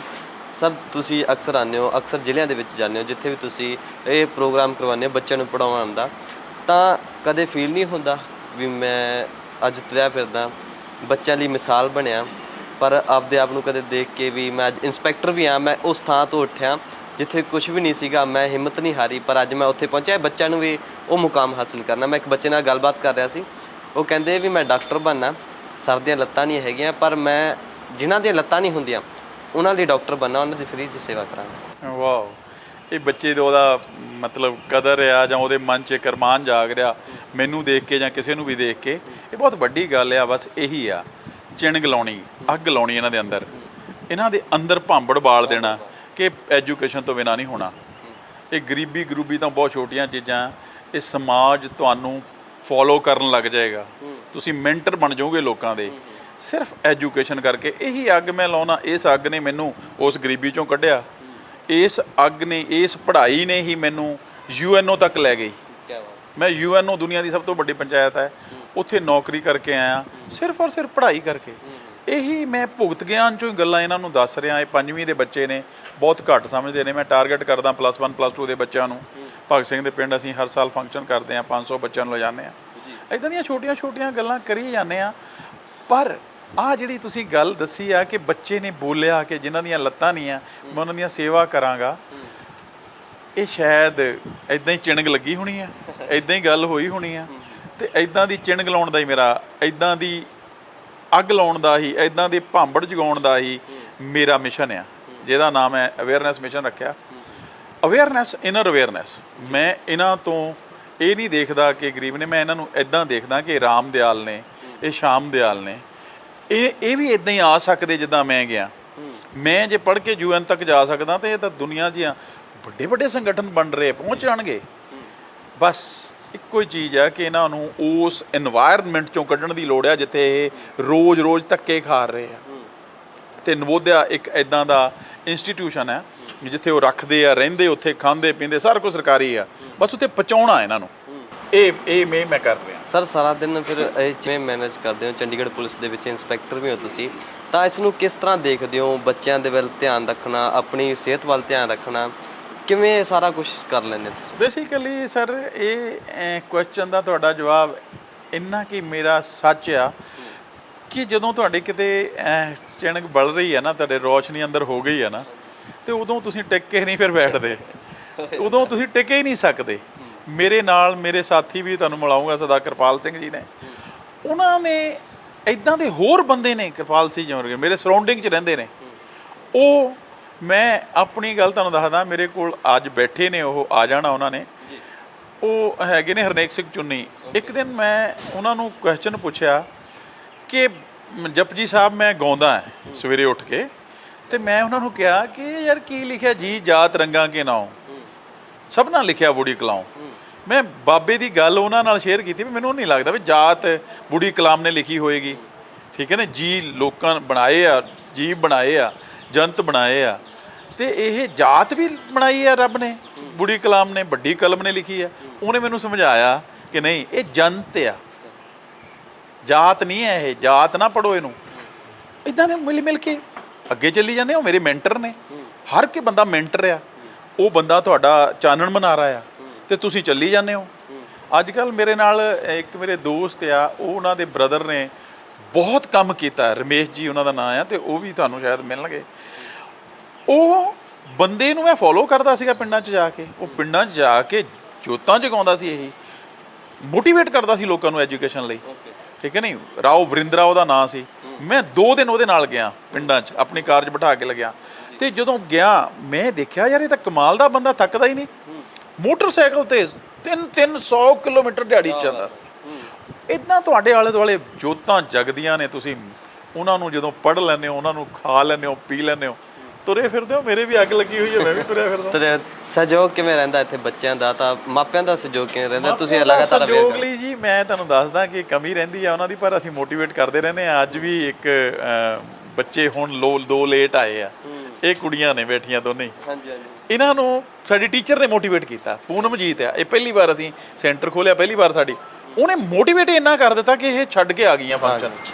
ਇੱਦਾਂ ਮੋਟੀਵੇਟ ਕਰੀ ਜਾਂਦੇ ਆ, ਜਿੱਥੇ ਕਮੀ ਲੱਗਦੀ ਹੈ ਭਰੀ ਜਾਂਦੇ ਆ, ਬਸ ਚੱਲੀ ਜਾਂਦੇ ਆ। ਤੇ ਹੁਣ ਅੱਗੇ ਦਾ ਪਿਆਰ ਕਿਵੇਂ ਮਿਲਦਾ ਹੈ? ਜੇ ਗੱਲ ਕੀਤੀ ਜਾਵੇ ਚੰਡੀਗੜ੍ਹ ਪੁਲਿਸ ਦੇ ਵਿੱਚ ਤੈਨਾਤ ਹੋ, ਤਾਂ ਉੱਥੇ ਪਿਆਰ ਕਿਵੇਂ ਦਾ ਮਿਲਦਾ ਤੁਹਾਨੂੰ? ਕਿਵੇਂ ਦਾ ਤੁਹਾਡੇ ਵੱਲ ਵਤੀਰਾ ਹੁੰਦਾ ਜਿਹੜਾ ਇੰਸਪੈਕਟਰਾਂ ਦਾ, ਸਭ ਦਾ? ਕਿਵੇਂ ਦਾ ਤੁਹਾਨੂੰ ਦੇਖਦੇ ਨੇ ਉੱਥੇ ਵੀ ਤੁਸੀਂ ਬਹੁਤ ਵੱਡੀ ਮਿਸਾਲ ਹੋ, ਬੱਚਿਆਂ ਨੂੰ ਕਿੰਨਾ ਪੜ੍ਹਾ ਕੇ ਅੱਗੇ ਲੈ ਕੇ ਜਾਓਗੇ? ਇੱਦਾਂ ਦਾ ਕੁਛ ਨਹੀਂ ਹੈ ਸਰ, ਮਿਸਾਲ ਮਸੂਲ ਮੈਂ ਸਾਰਿਆਂ ਲਈ ਨਹੀਂ ਹੈਗਾ। ਨੰਬਰ 2 ਤੇ ਜਿਹਨੇ ਲੈਣਾ ਮੈਨੂੰ ਮਿਸਾਲ ਲਵੇ, ਜਿਹਨੇ ਨਹੀਂ ਲੈਣਾ ਨੈਗੇਟਿਵ ਵੀ ਹੈਗਾ। ਲੋਕ ਗਾਲਾਂ ਵੀ ਕੱਢਦੇ ਆ ਮੈਨੂੰ ਵੀ ਕਿਹਾ ਯਾਰ ਇਹ ਮੈਨੂੰ ਤਾਂ ਇੱਥੋਂ ਤੱਕ ਵੀ ਲਾਮੇ ਮਿਲਦੇ ਆ ਵੀ ਪਤਾ ਨਹੀਂ ਹਰਾਮ ਦੀ ਕਮਾਈ ਆਉਂਦੀ ਹੋਣੀ ਹੈ, ਲਾਈ ਜਾਂਦਾ ਇਹ, ਇੱਦਾਂ ਦੀਆਂ ਗੱਲਾਂ। ਪਰ ਨੈਗੇਟਿਵ ਨੂੰ ਮੈਂ ਜ਼ਿਆਦਾ ਪੜ੍ਹਦਾ, ਨੈਗੇਟਿਵ ਨੂੰ ਮੈਂ ਜ਼ਿਆਦਾ ਚੁੱਕਦਾ। ਉਹ ਨੈਗੇਟਿਵ ਵਾਲੇ ਲੋਕ ਜਿੱਦਾਂ ਬਾਬਾ ਲਿਖ ਕੇ ਗਿਆ ਨਾ ਵੀ ਨਿੰਦਕ ਨੇਰੇ ਰੱਖੀਏ, ਉਹ ਤੁਹਾਨੂੰ ਮੋਟੀਵੇਸ਼ਨ ਦਿੰਦੀ ਆ, ਉਹ ਤੁਹਾਨੂੰ ਤੋੜਦੀ ਆ। ਉਹਦੇ 'ਚ ਕੀ ਹੁੰਦਾ ਹੈ ਕਿ ਇੱਕ ਚੀਜ਼ ਜੋ ਮੈਂ ਗ੍ਰਾਸਪ ਕਰਦਾ, ਪੀਣੀ ਚਾਹੁੰਦਾ, ਮੈਂ ਆਪਣੀ ਨਿੰਦਿਆ ਨੂੰ ਉਹ ਚੱਕਦਾ, ਇੱਧਰੋਂ ਉੱਧਰੋਂ ਪਤਾ ਵੀ ਕਰਦਾ। ਉਹਦੇ ਨਾਲ ਫਾਇਦਾ ਇਹ ਹੁੰਦਾ ਕਿ ਮੇਰੇ ਮਨ ਤੇ ਹੰਕਾਰ ਨਹੀਂ ਚੜ੍ਹਦਾ, ਪਰਤ ਨਹੀਂ ਚੜ੍ਹਦੀ ਉਹ ਕਿ ਮੈਂ ਬਹੁਤ ਵਧੀਆ ਕਰ ਰਿਹਾ ਜੀ, ਮੈਂ ਘੈਂਟ ਬਣ ਗਿਆ ਜੀ, ਮੈਂ ਉਹ ਹੋ ਗਿਆ ਜੀ, ਉਹ ਹੋ ਗਿਆ ਜੀ। ਇੱਦਾਂ ਦਾ ਨਹੀਂ ਮੇਰੇ ਮਨ ਤੇ ਚੜ੍ਹਦਾ। ਜਦੋਂ ਮੈਂ ਉਹ ਨਿੰਦਿਆ ਆਪਣੀ ਐਕਸਰਸਾਈਜ਼ 'ਚ ਲਿਆਉਣਾ, ਆਪਣੇ ਮਨ 'ਚੋਂ ਨਿਗਾਉਣਾ ਕਿ ਮੈਨੂੰ ਜਿਹੜੇ ਗਾਲਾਂ ਕੱਢਦੇ ਨੇ ਉਹ ਆਹ ਬੋਲਦੇ ਨੇ, ਇਹ ਪੁਲਸੀਆ ਯਾਰ, ਇਹਨੂੰ ਮੈਂ ਇੱਦਾਂ ਦੀਆਂ ਬਹੁਤ ਕਹਿੰਦਾ। ਮੇਰੇ ਬ੍ਰਦਰ ਬਾਰੇ ਉਹ ਬੋਲਦੇ ਹੁੰਦੇ ਆ, ਉਹ ਯਾਰ BSF 'ਚ ਹੈ, ਉਹ ਬਾਰਡਰ ਤੇ ਲੱਗਾ ਆ, ਬੜੀ ਕਮਾਈ ਇਹਨਾਂ ਨੂੰ, ਤਾਂ ਇਹ ਹੈ ਉਹ ਹੈ, ਇਹ ਲਾਈ ਜਾਂਦੇ, ਇਹਨਾਂ ਨੂੰ ਕੀ ਫਰਕ ਪੈਂਦਾ। ਇੱਦਾਂ ਦੀ ਨੈਗੇਟਿਵਿਟੀ ਬਹੁਤ ਕੁਝ ਆਉਂਦੀ ਹੈ, ਬੜਾ ਨੈਗੇਟਿਵ। ਪਰ ਨੈਗੇਟਿਵ ਨੂੰ ਪੀਣਾ, ਨੈਗੇਟਿਵ ਨੂੰ ਸੰਭਾਲਣਾ, ਇਹ ਬਹੁਤ ਉਸ ਅਕਾਲ ਪੁਰਖ ਦੀ, ਜਿਹਨੂੰ ਅਕਾਲ ਤੋਂ ਬਾਹਰ ਆ, ਜਿਹੜੀ ਪਾਵਰ ਆ, ਉਹ ਦ ਪਾਵਰ ਅਬਵ ਜਿਹੜੀ ਹੈਗੀ ਆ, ਉਹ ਸਾਨੂੰ ਜਿਹਨੇ ਜਨਮ ਦਿੱਤਾ, ਜਿਹਨੇ ਲੈ ਜਾਣਾ ਸਾਨੂੰ ਇਸ ਧਰਤੀ ਤੋਂ, ਉਹ ਅਕਲ ਦੇਵੇ ਮੈਨੂੰ ਕਿ ਉਸ ਨਿੰਦਿਆ ਨੂੰ, ਉਸ ਕ੍ਰਿਟਿਸਿਜ਼ਮ ਨੂੰ, ਉਸ ਸਿਸਟਮ ਨੂੰ ਮੈਂ ਪੀਵਾਂ ਤੇ ਮੇਰੇ ਵਿੱਚ ਉਹ ਪਚ ਜਾਵੇ ਕਿ ਮੈਂ ਕੁਝ ਵੀ ਨਹੀਂ ਹੈਗਾ। ਔਰ ਹੈ ਵੀ ਸੱਚ ਇਹ ਕਿ ਮੈਂ ਕੁਝ ਵੀ ਨਹੀਂ ਹੈਗਾ। ਉਹ ਕਹਿੰਦੇ ਨਹੀਂ, ਇੱਕ ਵਾਰੀ ਸੁਕਰਾਤ ਕੋਲੇ ਬੰਦਾ ਗਿਆ ਤੇ ਉਹ ਔਖਾ ਹੋ ਗਿਆ, ਤੇ ਉਹ ਕਹਿੰਦਾ ਮੈਨੂੰ ਪਛਾਣਿਆ ਨਹੀਂ ਤੂੰ, ਮੈਂ ਫਲਾਣੇ ਉਹਦਾ ਉਹ ਹਾਂ ਸੇਠ ਹੈ ਫਲਾਣੇ ਸ਼ਹਿਰ ਦਾ। ਉਹ ਸੁਕਰਾਤ ਨੇ ਉਹਨੂੰ ਨਕਸ਼ਾ ਦਿਖਾਇਆ ਦੁਨੀਆ ਦਾ, ਕਹਿੰਦਾ ਇੱਥੇ ਦਿਖਾ ਤੂੰ ਕਿੱਥੇ ਆ, ਤੇ ਉਹ ਬਿੰਦੂ ਵੀ ਨਹੀਂ ਲਾ ਸਕਿਆ। ਉਸ ਮੇਰੇ ਵਰਗੇ ਬਹੁਤ ਲੋਕ ਕੰਮ ਕਰਦੇ ਨੇ, ਬਹੁਤ ਲੋਕ ਅੱਗੇ ਲੰਘੇ ਹੋਏ ਨੇ ਮੇਰੇ ਤੋਂ, ਜਿਹੜੇ ਮੇਰੇ ਲਈ ਮੈਂਟਰ ਨੇ। ਤੇ ਮੈਂ ਚਾਹੁੰਦਾ ਕਿ ਇਹ ਮੈਂਟਰ ਮੈਨੂੰ ਸਿਖਾਉਂਦੇ ਰਹਿਣ ਤੇ ਨਿੰਦਿਆ ਮੈਂ ਆਪਣੀ ਸੁਣਦਾ ਰਵਾਂ ਤੇ ਚੱਲੀ ਜਾਵੇ ਕੰਮ ਜਦੋਂ ਤੱਕ ਜਿੰਦੇ ਜੀਂਦੇ। ਜੀ ਸਰ, ਮੈਂ ਇੱਕ ਹੋਰ ਕਰਨਾ ਚਾਹਾਂਗਾ ਸਵਾਲ। ਜਦੋਂ ਇਹ ਹਾਦਸਾ ਹੁੰਦਾ ਉਸ ਵੇਲੇ ਕੀ ਤੁਹਾਡੇ ਦਿਮਾਗ 'ਚ ਚੱਲਦਾ ਸੀ? ਜਦੋਂ ਹੋ ਗਿਆ ਇੱਕ ਹਿਸਾਬ ਦਾ ਤਾਂ ਸਭ ਕੁਝ ਭੁੱਲ ਜਾਂਦਾ ਬੰਦਾ, ਜਦੋਂ ਕੋਈ ਚੀਜ਼ ਵੱਜਦੀ ਆ ਜਾਂ ਕੁਝ ਹੁੰਦਾ, ਬਹੁਤ ਦਰਦ ਫੀਲ ਹੁੰਦਾ। ਕੀ ਦਿਮਾਗ ਦੇ ਵਿੱਚ ਚੱਲਿਆ ਸੀ? ਮਰਨ ਲਈ ਆਉਂਦਾ ਸੀਗਾ ਜੀ, ਵੀ ਮਰ ਜਾਣਾ ਚਾਹੀਦਾ ਮੈਨੂੰ। ਫਰਸਟ੍ਰੇਸ਼ਨ ਇੰਨੀ ਜ਼ਿਆਦਾ ਸੀ ਕਿ ਮੇਰੇ ਤੋਂ ਜੀ ਨਹੀਂ ਹੋ ਪਾ ਰਿਹਾ ਸੀ। ਔਰ ਇੱਥੋਂ ਤੱਕ ਕਿ ਮੈਂ ਰਿਐਲਿਟੀ ਦੇ ਵਿੱਚ 1.5-2 ਸਾਲ ਜੀ ਰੱਬ ਨਾਲ ਤਾਂ ਗਿਲਾ ਸ਼ਿਕਵਾ ਜਿਹੜੀ ਹੈਗੀ ਉਹ ਹੋਣ ਲੱਗਾ ਜਦੋਂ ਮੈਂ ਨਿਕਲਣ ਲੱਗਾ ਫਰਸਟ੍ਰੇਸ਼ਨ 'ਚੋਂ। ਜਦੋਂ ਬ੍ਰਦਰ ਨੇ ਇਹ ਆਈਡੀਆ ਦਿੱਤਾ, ਮੈਂ ਸਕੂਲਾਂ 'ਚ ਘੁੰਮਣ ਲੱਗਾ। ਫਿਰ ਕਦੇ ਮੈਂ ਡਿੱਗ ਪੈਂਦਾ, ਇੱਦਾਂ ਚੱਲਦੇ ਮੇਰਾ ਪੈਰ ਪੂਰ ਫਸ ਜਾਂਦਾ, ਕਿਉਂਕਿ ਦੋਨੇ ਆਰਟੀਫਿਸ਼ੀਅਲ ਲਿੰਬਸ ਆ। ਤੇ ਸ਼ਿਕਵਾ ਫਿਰ ਜਦੋਂ ਬਾਣੀ ਪੜ੍ਹੀ, ਗਾਉਣਾ ਸ਼ੁਰੂ ਕੀਤਾ, ਜਪਜੀ ਸਾਹਿਬ ਨੂੰ ਜਦੋਂ ਗਾਉਂਦੇ ਆ ਜਾਂ ਆਨੰਦ ਸਾਹਿਬ ਨੂੰ ਜਦੋਂ ਗਾਉਂਦੇ ਆ, ਤੇ ਫਿਰ ਆ ਜਾਂਦਾ ਵੀ ਜਿਹੜੇ ਕੰਮ ਪਤਾ ਲੱਗ ਜਾਂਦੇ ਆ ਵੀ ਕੰਨਾਂ ਦਾ ਕੀ ਕੰਮ ਆ, ਅੱਖਾਂ ਦਾ ਕੀ ਕੰਮ ਆ। ਤੇ ਮੈਂ ਜਦੋਂ ਉਹਨੂੰ ਭੁਗਤ ਗਿਆਨ 'ਚ ਆਪਣੇ 'ਚ ਪਾਉਣਾ ਵੀ ਮੇਰੇ ਕੰਨ ਤਾਂ ਉਹ ਕੰਮ ਕਰ ਹੀ ਨਹੀਂ ਰਹੇ, ਮੇਰੀਆਂ ਅੱਖਾਂ ਤਾਂ ਉਹ ਕੰਮ ਕਰ ਹੀ ਨਹੀਂ ਰਹੀਆਂ ਜਿਹੜੇ ਬਾਬੇ ਲਿਖ ਕੇ ਗਏ। ਹੇ ਸ਼ਰਵਣੋ ਮੋਰਿਓ ਸੱਚ ਸੁਣਨੇ ਨੂੰ ਬਿਠਾਓ। ਤੇ ਮੈਂ ਤਾਂ ਕਈ ਵਾਰ ਝੂਠ ਵੀ ਸੁਣਦਾ, ਠੀਕ ਹੈ ਨਹੀਂ। ਹੇ ਰਸਨਾ ਤੂੰ ਅਨ ਰਸ ਰਾਚ ਰਹੀ, ਤੇਰੀ ਪਿਆਸ ਨਾ ਜਾਏ। ਤੇ ਵੀ ਮੇਰੀ ਇਹ ਜਿਹੜੀ ਸਵਾਦ ਮੇਰੇ ਮੁੱਕ ਨਹੀਂ ਰਹੇ, ਇਹਦਾ ਮਤਲਬ ਹਾਲੇ ਰਸ ਆਇਆ ਨਹੀਂ। ਤੇ ਇਹ ਜਦੋਂ ਭੁਗਤ ਗਿਆਨ 'ਚ ਮੈਂ ਪਾਉਣਾ ਇਸ ਗੱਲ ਨੂੰ, ਤੁਹਾਡੀ ਨੂੰ ਫਰਸਟ੍ਰੇਸ਼ਨ ਤੇ ਰੱਬ ਨਾਲ ਗਿਲਾ ਜਿਹੜਾ ਹੈਗਾ ਇਹ ਦੂਰ ਰਹਿ ਜਾਂਦੇ ਆ। ਤੇ ਮੈਨੂੰ ਇਹ ਜਾਪਣ ਲੱਗ ਜਾਂਦਾ ਹੈ ਕਿ ਮੈਂ ਉਹਦੀਆਂ ਗੱਲਾਂ ਵੀ ਤੇ ਨਾ ਪੂਰੀਆਂ ਨਹੀਂ ਨਾ ਕਰ ਰਿਹਾ। ਗਿਲਾ ਤਾਂ ਮੈਂ ਤਾਂ ਕਰਾਂ ਉਹਦੇ ਨਾਲ, ਹੁਣ ਇੱਥੋਂ ਕੁ ਤੱਕ ਗੱਲ ਥੋੜੀ ਥੋੜੀ ਆ ਰਹੀ ਆ ਵੀ ਗਿਲਾ ਤਾਂ ਮੈਂ ਤਾਂ ਕਰਾਂ ਜੇ ਗਿਲਾ ਕਰਨ ਜੋਗਾ ਹੋਵਾਂ। ਗਿਲਾ ਤਾਂ ਉਹ ਕਰਦੇ ਹੁੰਦੇ ਜਿਹੜੇ ਉਹਦੇ ਖਾਸ ਹੁੰਦੇ ਆ, ਤੇ ਮੈਂ ਤਾਂ ਉਹਨੇ ਜੋਗਾ ਵੀ ਨਹੀਂ ਹੈਗਾ ਗਿਲਾ ਕਰਨ ਵਾਲੀ, ਜਾਂ ਕਹਿ ਲਓ ਫਰਸਟ੍ਰੇਸ਼ਨ ਚੋਂ ਨਿਕਲਿਆ ਤਾਂ ਇੱਧਰ ਨੂੰ ਚੱਲੇ ਹੋਏ ਆ। ਗਿਲਾ ਕਰਨ ਵਾਲੀ ਮੇਰੀ ਹਾਲੇ ਸਟੇਜ ਹਾਲੇ ਬਣੀ ਨਹੀਂ, ਪਰ ਹੋ ਜਾਂਦਾ ਹੈ ਕਈ ਵਾਰੀ ਮੈਂ ਕਰਦਾ ਹੁੰਦਾ ਸੀ, ਪਰ ਗਿਲਾ ਕਰਨ ਜੋਗਾ ਮੈਂ ਹਾਲੇ ਹੋਇਆ ਨਹੀਂ ਕਿ ਰੱਬ ਨਾਲ ਗਿਲਾ ਕਰ ਲਵਾਂ। I am not worth to it. ਜੀ ਤੁਸੀਂ ਕਹਿ ਰਹੇ ਸੀ ਜਦੋਂ ਮੈਂ ਪੁੱਛਿਆ ਸੀ ਵੀ ਕੁਝ ਦਿਮਾਗ ਦੇ ਵਿੱਚ ਆਇਆ ਹੋਣਾ ਜਦੋਂ ਐਕਸੀਡੈਂਟ ਹੁੰਦਾ, ਤਾਂ ਤੁਸੀਂ ਕੁਝ ਹੋਰ ਕਹਿ ਰਹੇ ਸੀ ਗੱਲ ਉੱਤੇ। ਹਾਂ, ਮਰਨ ਲਈ ਮੈਂ ਟਰਾਈ ਕੀਤਾ। ਮੈਨੂੰ ਜੀਣਾ ਬੜਾ ਔਖਾ ਲੱਗਦਾ ਸੀ। ਮੈਂ ਐਥਲੀਟ ਸੀਗਾ ਕਾਲਜ ਟਾਈਮ, ਤੇ ਮੈਨੂੰ ਇੱਦਾਂ ਲੱਗਦਾ ਸੀ ਕਿ ਹੁਣ ਮੈਂ ਖੜਾ ਹੀ ਨਹੀਂ ਹੋ ਸਕਦਾ ਆਰਟੀਫਿਸ਼ੀਅਲ ਲਿੰਬਸ ਤੋਂ ਬਿਨਾਂ। ਮੈਂ ਖੜਾ ਹੀ ਨਾ, ਮੈਂ ਹੁਣ ਵੀ ਰੀਂਗ ਕੇ ਚੱਲਦਾ। ਮੇਰਾ ਦਿਲ ਨਹੀਂ ਸੀ ਚੱਕਦਾ ਨਹੀਂ ਸੀ, ਤੇ ਮੈਂ ਜੀਣਾ ਨਹੀਂ ਸੀ ਚਾਹੁੰਦਾ। ਉਹਨਾਂ ਦਿਨਾਂ 'ਚ ਫਰਸਟ੍ਰੇਸ਼ਨ ਜਾਂ ਕਹਿ ਲਓ, ਇਹ ਜਿਹਨੂੰ ਕਹਿ ਲਓ, ਮੈਨੂੰ ਇੰਨਾ ਘੇਰ ਲਿਆ ਸੀ ਮੇਰੇ ਮਨ ਨੂੰ ਕਿ ਮੈਂ ਔਖਾ ਸੀਗਾ, ਬਹੁਤ ਰੋਂਦਾ ਰਹਿੰਦਾ ਸੀਗਾ, ਤੜਫਦਾ ਰਹਿੰਦਾ ਸੀਗਾ, ਇਹ ਸੋਚਦਾ ਰਹਿੰਦਾ ਸੀਗਾ ਕਿ ਮੇਰੀ ਜ਼ਿੰਦਗੀ ਬਚੀ ਹੀ ਨਹੀਂ ਹੈਗੀ, ਮੇਰੇ ਕੋਲ ਕੁਝ ਬਚਿਆ ਹੀ ਨਹੀਂ ਹੈ। ਅਤੇ ਜਗਸੀਰ, ਤੈਨੂੰ ਮੈਂ ਇਹ ਗੱਲ ਦੱਸਦਾ ਕਿ ਮੇਰਾ ਇੱਦਾਂ ਦਾ ਸੁਭਾਅ ਜਿਹਾ ਬਣਦਾ ਜਾ ਰਿਹਾ ਸੀ ਕਿ ਇਹ ਮੇਰੀ ਜ਼ਿੰਦਗੀ ਹੈ ਹੀ ਨਹੀਂ, ਹੁਣ ਖਤਮ ਹੈ। ਅਤੇ ਮੈਂ ਰੋਜ਼ ਹਰ ਵੇਲੇ ਇਹੀ ਸੋਚਦਾ ਹੁੰਦਾ ਸੀ ਉਦੋਂ। ਫਿਰ ਕੱਢਿਆ ਉਹਨੇ, ਮਾਲਕ ਨੇ ਕਿਰਪਾ ਕੀਤੀ, ਬ੍ਰਦਰ ਆ ਗਿਆ ਮੇਰਾ, ਉਹ ਮੈਨੂੰ ਲਿਜਾ ਕੇ ਗਰਾਊਂਡਾਂ 'ਚ, ਫੌਜੀ ਆ ਉਹ, ਫੌਜੀ ਆਪਾਂ ਕਹਿੰਦੇ ਹਾਂ BSF ਵਾਲੇ ਹੋਣ, ਆਰਮੀ ਵਾਲੇ ਹੋਣ, ਅਤੇ ਉਹਨੇ ਮੈਨੂੰ ਕੱਢਿਆ ਫਿਰ ਇਸ 'ਚੋਂ, ਕਿਉਂਕਿ ਉਹ ਮੇਰਾ ਪਿਓ ਦੀ ਤਰ੍ਹਾਂ ਹੈ ਮੇਰੇ ਲਈ। ਜਦੋਂ ਮੈਂ ਬਚਪਨ ਸੀਗਾ ਅਤੇ ਮੇਰੇ ਫਾਦਰ ਸਾਹਿਬ ਦੀ ਡੈਥ ਹੋ ਗਈ, ਅਤੇ ਉਹਨੇ ਮੈਨੂੰ ਪਾਲਿਆ, ਉਹਨੇ ਮੈਨੂੰ ਪੜ੍ਹਾਇਆ, ਅਤੇ ਉਹਨੇ ਮੈਨੂੰ ਫਿਰ ਇੱਦਾਂ ਦੇ ਟਾਈਮ 'ਚ ਵੀ ਉਹਨੇ ਆ ਕੇ ਲੰਬੀ ਛੁੱਟੀ ਲੈ ਕੇ ਮੈਨੂੰ ਕੱਢਿਆ, ਅਤੇ ਮੈਨੂੰ ਫਿਰ ਇਹ ਆਈਡੀਆ ਦਿੱਤਾ ਵੀ ਹੁਣ ਤੂੰ ਦੂਸਰਿਆਂ ਲਈ ਜੀਆ ਕਰ, ਤਾਂ ਤੇਰਾ ਕੰਮ ਚੱਲਣਾ, ਨਹੀਂ ਤਾਂ ਇਹ ਕੰਮ ਤੇਰਾ ਔਖਾ ਹੋ ਜਾਣਾ। ਜੀ ਬਹੁਤ ਸ਼ੁਕਰੀਆ ਸਰ ਸਮਾਂ ਦੇਣ ਲਈ। ਤਾਂ ਜਿਹੜੀ ਤੁਹਾਡੀ ਕਹਾਣੀ ਸੀ ਉਹ ਅਸੀਂ ਲੋਕਾਂ ਤੱਕ ਪਹੁੰਚਾਉਣਾ ਚਾਹੁੰਦੇ ਸੀ ਕਿ ਇੱਕ ਰਾਮਦਿਆਲ ਇੰਸਪੈਕਟਰ ਵੀ ਨੇ ਜੋ ਚੰਡੀਗੜ੍ਹ ਪੁਲਿਸ ਦੇ ਵਿੱਚ ਨੇ, ਅਜਿਹੇ ਕਦਮ ਚੁੱਕੇ ਹੋਏ ਨੇ, ਪਰ ਕਦਮ ਨਹੀਂ ਰਹੇ ਅੱਜ, ਪਰ ਮਿਸਾਲ ਲੋਕਾਂ ਲਈ ਬਹੁਤ ਜ਼ਰੂਰੀ ਹੈ। ਨਹੀਂ, ਆਰਟੀਫਿਸ਼ੀਅਲ ਇੰਜਨ ਮੈਂ ਵਧੀਆ ਚੱਲ ਰਿਹਾ ਨਾ, ਵਧੀਆ ਨਾ। ਮੈਂ SHO ਰਿਹਾ 36 ਦੇ ਵਿੱਚ, ਔਰ ਬੜਾ ਕੁਝ ਕਰ ਲਈਦਾ, ਪਰ ਇਹ ਸਿਰਫ ਔਰ ਸਿਰਫ ਮੇਰੇ ਦੋਸਤਾਂ ਦਾ, ਮੇਰੇ ਸਰਾਊਂਡਿੰਗ ਦਾ, ਮੇਰੇ ਮਿੱਤਰਾਂ ਦਾ, ਔਰ ਜਿਹੜੇ ਮੇਰੇ ਨਾਲ ਮੈਨੂੰ ਸਪੋਰਟ ਕਰਦੇ ਨੇ, ਸਮਾਨ ਲੈ ਕੇ ਦਿੰਦੇ ਨੇ, ਉਹਨਾਂ ਦਾ, ਪਲੱਸ ਮੇਰੇ ਭਰਾਵਾਂ ਦਾ, ਮੇਰੇ ਰਿਸ਼ਤੇਦਾਰਾਂ ਦਾ, ਜਿਹੜੇ ਮੇਰੇ ਨਾਲ ਖੜੇ ਨੇ, ਅਤੇ ਸਭ ਤੋਂ ਵੱਧ ਇਹਨਾਂ ਆਰਟੀਫਿਸ਼ੀਅਲ ਅੰਗਾਂ ਦਾ ਸਹਾਰਾ ਹੈ ਮੈਨੂੰ। ਜੀ ਤੁਰਿਆ ਫਿਰਦਾ ਜੀ। ਬਹੁਤ ਸ਼ੁਕਰੀਆ sir, thank you very much, so great. So ਸਾਡੇ ਨਾਲ ਇੰਸਪੈਕਟਰ ਰਾਮਦਿਆਲ ਜੀ ਸੀ, ਗੱਲਬਾਤ ਕੀਤੀ ਹੈ, ਕਹਾਣੀ ਤੁਸੀਂ ਆਪ ਸੁਣ ਲਈ ਹੈ ਕਿ ਕਿਸ ਤਰ੍ਹਾਂ ਬੱਚਿਆਂ ਲਈ ਮਿਸਾਲ ਬਣ ਰਹੇ ਨੇ। ਫ੍ਰੀ ਦੇ ਵਿੱਚ ਬੱਚਿਆਂ ਨੂੰ ਪੜ੍ਹਾਇਆ ਜਾ ਰਿਹਾ, ਹਰ ਇੱਕ ਜ਼ਿਲ੍ਹੇ ਦੇ ਵਿੱਚ ਪਹੁੰਚਦੇ ਨੇ, ਥਾਂ 'ਤੇ ਸੈਂਟਰ ਜਿਹੜੇ ਇਹਨਾਂ ਨੇ ਖੋਲ੍ਹ ਰਹੇ ਨੇ, ਤਾਂ ਜੋ ਬੱਚੇ ਗਰੀਬੀ ਦੇ ਵਿੱਚ ਨਾ ਰਹਿ ਸਕਣ, ਗਰੀਬੀ ਦੇ ਵਿੱਚ ਨਾ ਪਾਲਣ, ਤਾਂ ਜੋ ਵੱਡੇ ਹੋ ਕੇ ਵੱਡੀ ਮਿਸਾਲ ਬਣ ਸਕਣ। ਬੱਚੇ ਨਾਲ ਵੀ ਗੱਲਬਾਤ ਕਰਦੇ ਹਾਂ, ਪੇਰੈਂਟਸ ਨਾਲ ਵੀ ਗੱਲਬਾਤ ਕਰਦੇ ਹਾਂ, ਤਾਂ ਉਹਨਾਂ ਨੂੰ ਕਿਵੇਂ ਦਾ ਇੱਥੇ ਲੱਗਦਾ ਹੈ। ਆ ਜਾਓ ਬੱਚੇ ਨਾਲ ਗੱਲਬਾत करते हैं। कैसा लगता है आपको, बच्चों को पढ़ाया जाता है, मैडम का सहयोग है, सर का सहयोग है, बिल्कुल मुफ्त में सब कुछ दिया जाता है, कैसा लगता है? जी बहुत अच्छी चीज़ है, बहुत अच्छी बात है। हम मेहनत कर रहे हैं, हमारी मेहनत से हमारे बच्चे हमसे ऊपर उठ जाए, ये लाख लाख धन्यवाद है आप लोग की, समाज की और शिक्षा परियोजना की। ਇਹ ਮਤਲਬ ਇੰਸਪੈਕਟਰ ਰਾਮਦਿਆਲ ਜੀ ਦਾ ਬਹੁਤ ਵੱਡਾ ਦੇਣ ਹੈ। ਹਾਲਾਂਕਿ ਇਹਦੀਆਂ ਦੋਵੇਂ ਲੱਤਾਂ ਕੱਟੀਆਂ ਗਈਆਂ, ਪਰ ਫਿਰ ਵੀ ਦੌੜੇ ਭੱਜੇ ਫਿਰਦੇ ਆ, ਅਤੇ ਇਸ ਤੋਂ ਅਸੀਂ ਬਹੁਤ ਮਤਲਬ ਹੌਸਲਾ ਵਧਾਈ ਸਾਨੂੰ ਹੁੰਦੀ ਹੈ। ਜੇ ਕਈ ਵਾਰ ਸਾਡਾ ਸਰੀਰ ਕਮਜ਼ੋਰ ਹੁੰਦਾ ਹੈ, ਅਸੀਂ ਇਹਨਾਂ ਨੂੰ ਦੇਖ ਕੇ ਤਕੜੇ ਹੋ ਜਾਂਦੇ ਹਾਂ।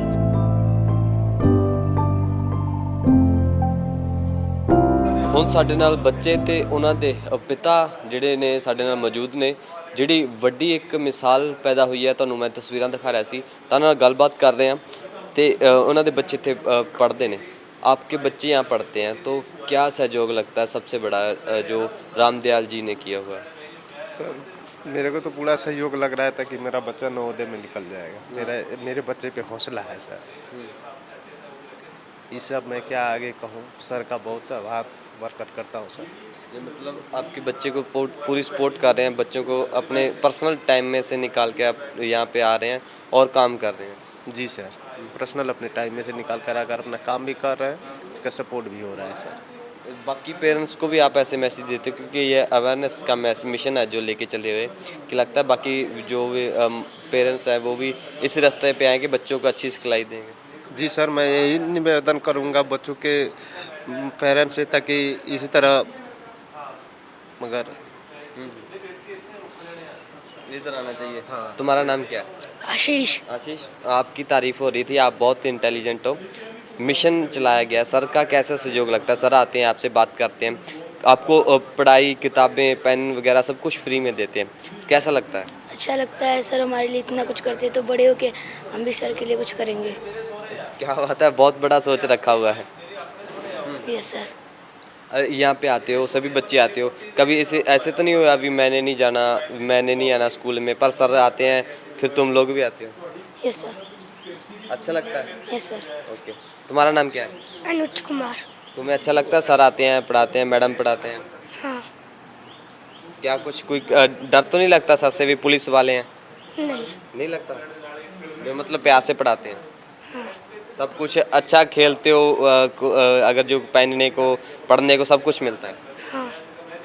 क्या बनोगे बड़े होकर? पुलिस। पुलिस में जाओगे? तो आप कर्नल। कर्नल बनोगे? क्या बात, आपके बच्चे हैं? जी। आपको कैसा लगता है, आपको बच्चों को पढ़ाया जाता है, मैडम का सहयोग है, सर का सहयोग है, बिल्कुल मुफ्त में सब कुछ दिया जाता है, कैसा लगता है? जी, बहुत अच्छी चीज़ है, बहुत अच्छी बात है। हम मेहनत कर रहे हैं, हमारी मेहनत से हमारे बच्चे हमसे ऊपर उठ जाए, ये लाख लाख धन्यवाद है आप लोग की, समाज की और शिक्षा परियोजना की। क्या स्नेहा देना चाहोगे? और परिवार देख रहे होंगे, उनके बच्चे भी यहाँ खरड़ में जो आते हैं देखते हैं, क्योंकि अगर पेपर पास करना है नवोदय का तो पढ़ाई होनी बहुत ज़रूरी है। सर संडे को पढ़ाते हैं, तो बाकी पेरेंट्स को क्या कहना चाहोगे? बस हमारी तरफ से सबकी लाख लाख धन्यवाद है जी। ਲੱਖ ਲੱਖ ਧੰਨਵਾਦ। ਕੀ ਹਾਲ ਚਾਲ ਨੇ? ठीक ਠੀਕ ਆ? ਹਾਂਜੀ, ਕਿਹੜੀ ਕਲਾਸ 'ਚ? ਮੈਂ 5th ਕਲਾਸ 'ਚ। 5th 'ਚ। ਕਿਵੇਂ ਦਾ ਪੜਾਉਂਦੇ ਸਰ? ਬਹੁਤ ਅੱਛਾ ਪੜ੍ਹਾਉਂਦੇ ਆ ਜੀ। ਵਧੀਆ ਮਨ ਲੱਗਦਾ? ਹਾਂਜੀ, ਤਾਂ ਮੈਮ ਮੈਮ ਵੀ ਬਹੁਤ ਵਧੀਆ ਪੜ੍ਹਾਉਂਦੇ ਆ। ਮਤਲਬ ਹੁਣ ਵੱਡੇ ਹੋ ਕੇ ਕੀ ਬਣਨਾ? ਬਹੁਤ ਜਿਹੜਾ ਸਰ ਨੇ ਆਪਣਾ ਮਿਸ਼ਨ ਚਲਾਇਆ ਹੋਇਆ ਇੱਕ ਅਵੇਅਰ ਕਰਨ ਵਾਸਤੇ, ਵੱਡੇ ਹੋ ਕੇ ਕੀ ਬਣਨਾ, ਤਾਂ ਸਰ ਵਾਸਤੇ ਕੀ ਕੀਤਾ ਜਾਏਗਾ? ਇੰਡੀਅਨ ਆਰਮੀ ਬਣੂਗਾ ਜੀ। ਇੰਡੀਅਨ ਆਰਮੀ 'ਚ ਜਾਣਾ। ਸਤਿ ਸ਼੍ਰੀ ਅਕਾਲ ਬੱਚੇ, ਸਤਿ ਸ੍ਰੀ ਅਕਾਲ। ਕਿਹੜੀ ਕਲਾਸ 'ਚੋਂ? 5th। 5th ਦੇ ਵਿੱਚੋਂ। ਸਰ ਦਾ ਸਹਿਯੋਗ ਕਿਵੇਂ ਲੱਗ ਰਿਹਾ? ਸਰ ਆਪ ਪੜ੍ਹਾਉਣ ਆਉਂਦੇ ਆ ਫ੍ਰੀ ਦੇ ਵਿੱਚ? ਅੱਛਾ ਲੱਗਦਾ ਹੈ। ਅੱਛਾ ਲੱਗਦਾ? ਸਰ ਅੱਛੇ ਲੱਗਦੇ ਨੇ? ਯਸ। ਡਰ ਤਾਂ ਨਹੀਂ ਲੱਗਦਾ ਵੀ ਪੁਲਿਸ ਵਾਲੇ ਨੇ? ਨਹੀਂ। ਨਹੀਂ ਲੱਗਦਾ? ਹੁਣ ਮਤਲਬ ਪੇਪਰ ਸਿਰ ਦੇ ਉੱਤੇ ਨੇ 30 ਤਰੀਕ ਨੂੰ, ਤਾਂ ਪਾਸ ਪੱਕਾ ਹੋਵੋਗੇ? ਪਤਾ ਨਹੀਂ ਹੈ, पता नहीं, पास हो जाएंगे, उम्मीद है कि? अभी पता नहीं है। तुम्हारा क्या नाम? रानी कुमारी। रानी जी, अभी सर आते हैं पढ़ाने को, कैसा लगता है? अच्छा लगता है। अच्छा लगता है, सब कुछ फ्री में देते हैं, क्या लगता है तुम लोग और अच्छा पढ़ोगे और आगे जाओगे? हाँ यही लगता है। तुम्हारा नाम क्या है? याशिका। राशिका। याशिका। क्या लगता है सर आते हैं पढ़ाने, और कैसा लगता है यहाँ पे? मुझे बड़ा अच्छा लगता है। अच्छा लगता है। कैसे, ऐसे तो नहीं कभी डर लगा हुआ? क्योंकि अगर सर की बात की जाए, सर इतनी दूर से आते हैं, आपको पढ़ाते हैं और इतना खर्चा करते हैं, कभी लगा हुआ पुलिस वाले हैं, डर लगता हो? नहीं, कभी नहीं। ਹੁਣ ਸਾਡੇ ਨਾਲ ਉਹ ਅਧਿਆਪਕ ਨੇ ਜੋ ਇਹਨਾਂ ਬੱਚਿਆਂ ਨੂੰ ਪੜ੍ਹਾਉਂਦੇ ਨੇ। ਐਤਵਾਰ ਨੂੰ ਵੀ ਇੱਕ ਸਕੂਲ ਲੱਗਦਾ ਹੈ ਖਰੜ ਦੇ ਵਿੱਚ, ਮੁੰਡੀ ਖਰੜ। ਅੱਜ ਮੈਡਮ ਸਾਡੇ ਨਾਲ ਨੇ, ਗੱਲਬਾਤ ਕਰਦੇ ਹਾਂ। ਮੈਮ ਪਹਿਲਾਂ ਤਾਂ ਸਵਾਗਤ ਹੈ ਤੁਹਾਡਾ ਰਜ਼ਾਂਸ ਪਰ। Thank you sir. ਮੈਮ ਬਹੁਤ ਵੱਡਾ ਯੋਗਦਾਨ ਹੁੰਦਾ ਇੱਕ ਟੀਚਰ ਦਾ, ਗੁਰੂ ਹੁੰਦਾ, ਪੜ੍ਹਾਉਂਦਾ, ਬੱਚੇ ਨੂੰ ਬਹੁਤ ਅੱਗੇ ਲੈ ਕੇ ਜਾਂਦਾ। ਪਰ ਤੁਸੀਂ ਅੱਜ ਬੱਚਿਆਂ ਨੂੰ ਪੜ੍ਹਾ ਰਹੇ ਹੋ, ਸਰ ਦੀ ਬਹੁਤ ਵੱਡਾ ਜਿਹੜਾ ਇੱਕ ਮਿਸ਼ਨ ਸ਼ੁਰੂਆਤ ਕੀਤੀ ਹੋਈ ਆ, ਉਸ ਦੇ ਤਹਿਤ ਸਾਰੇ ਇਕੱਠੇ ਹੁੰਦੇ ਹੋ, ਤਾਂ ਕਿਵੇਂ ਦਾ ਲੱਗਦਾ ਇੱਥੇ ਸਰ?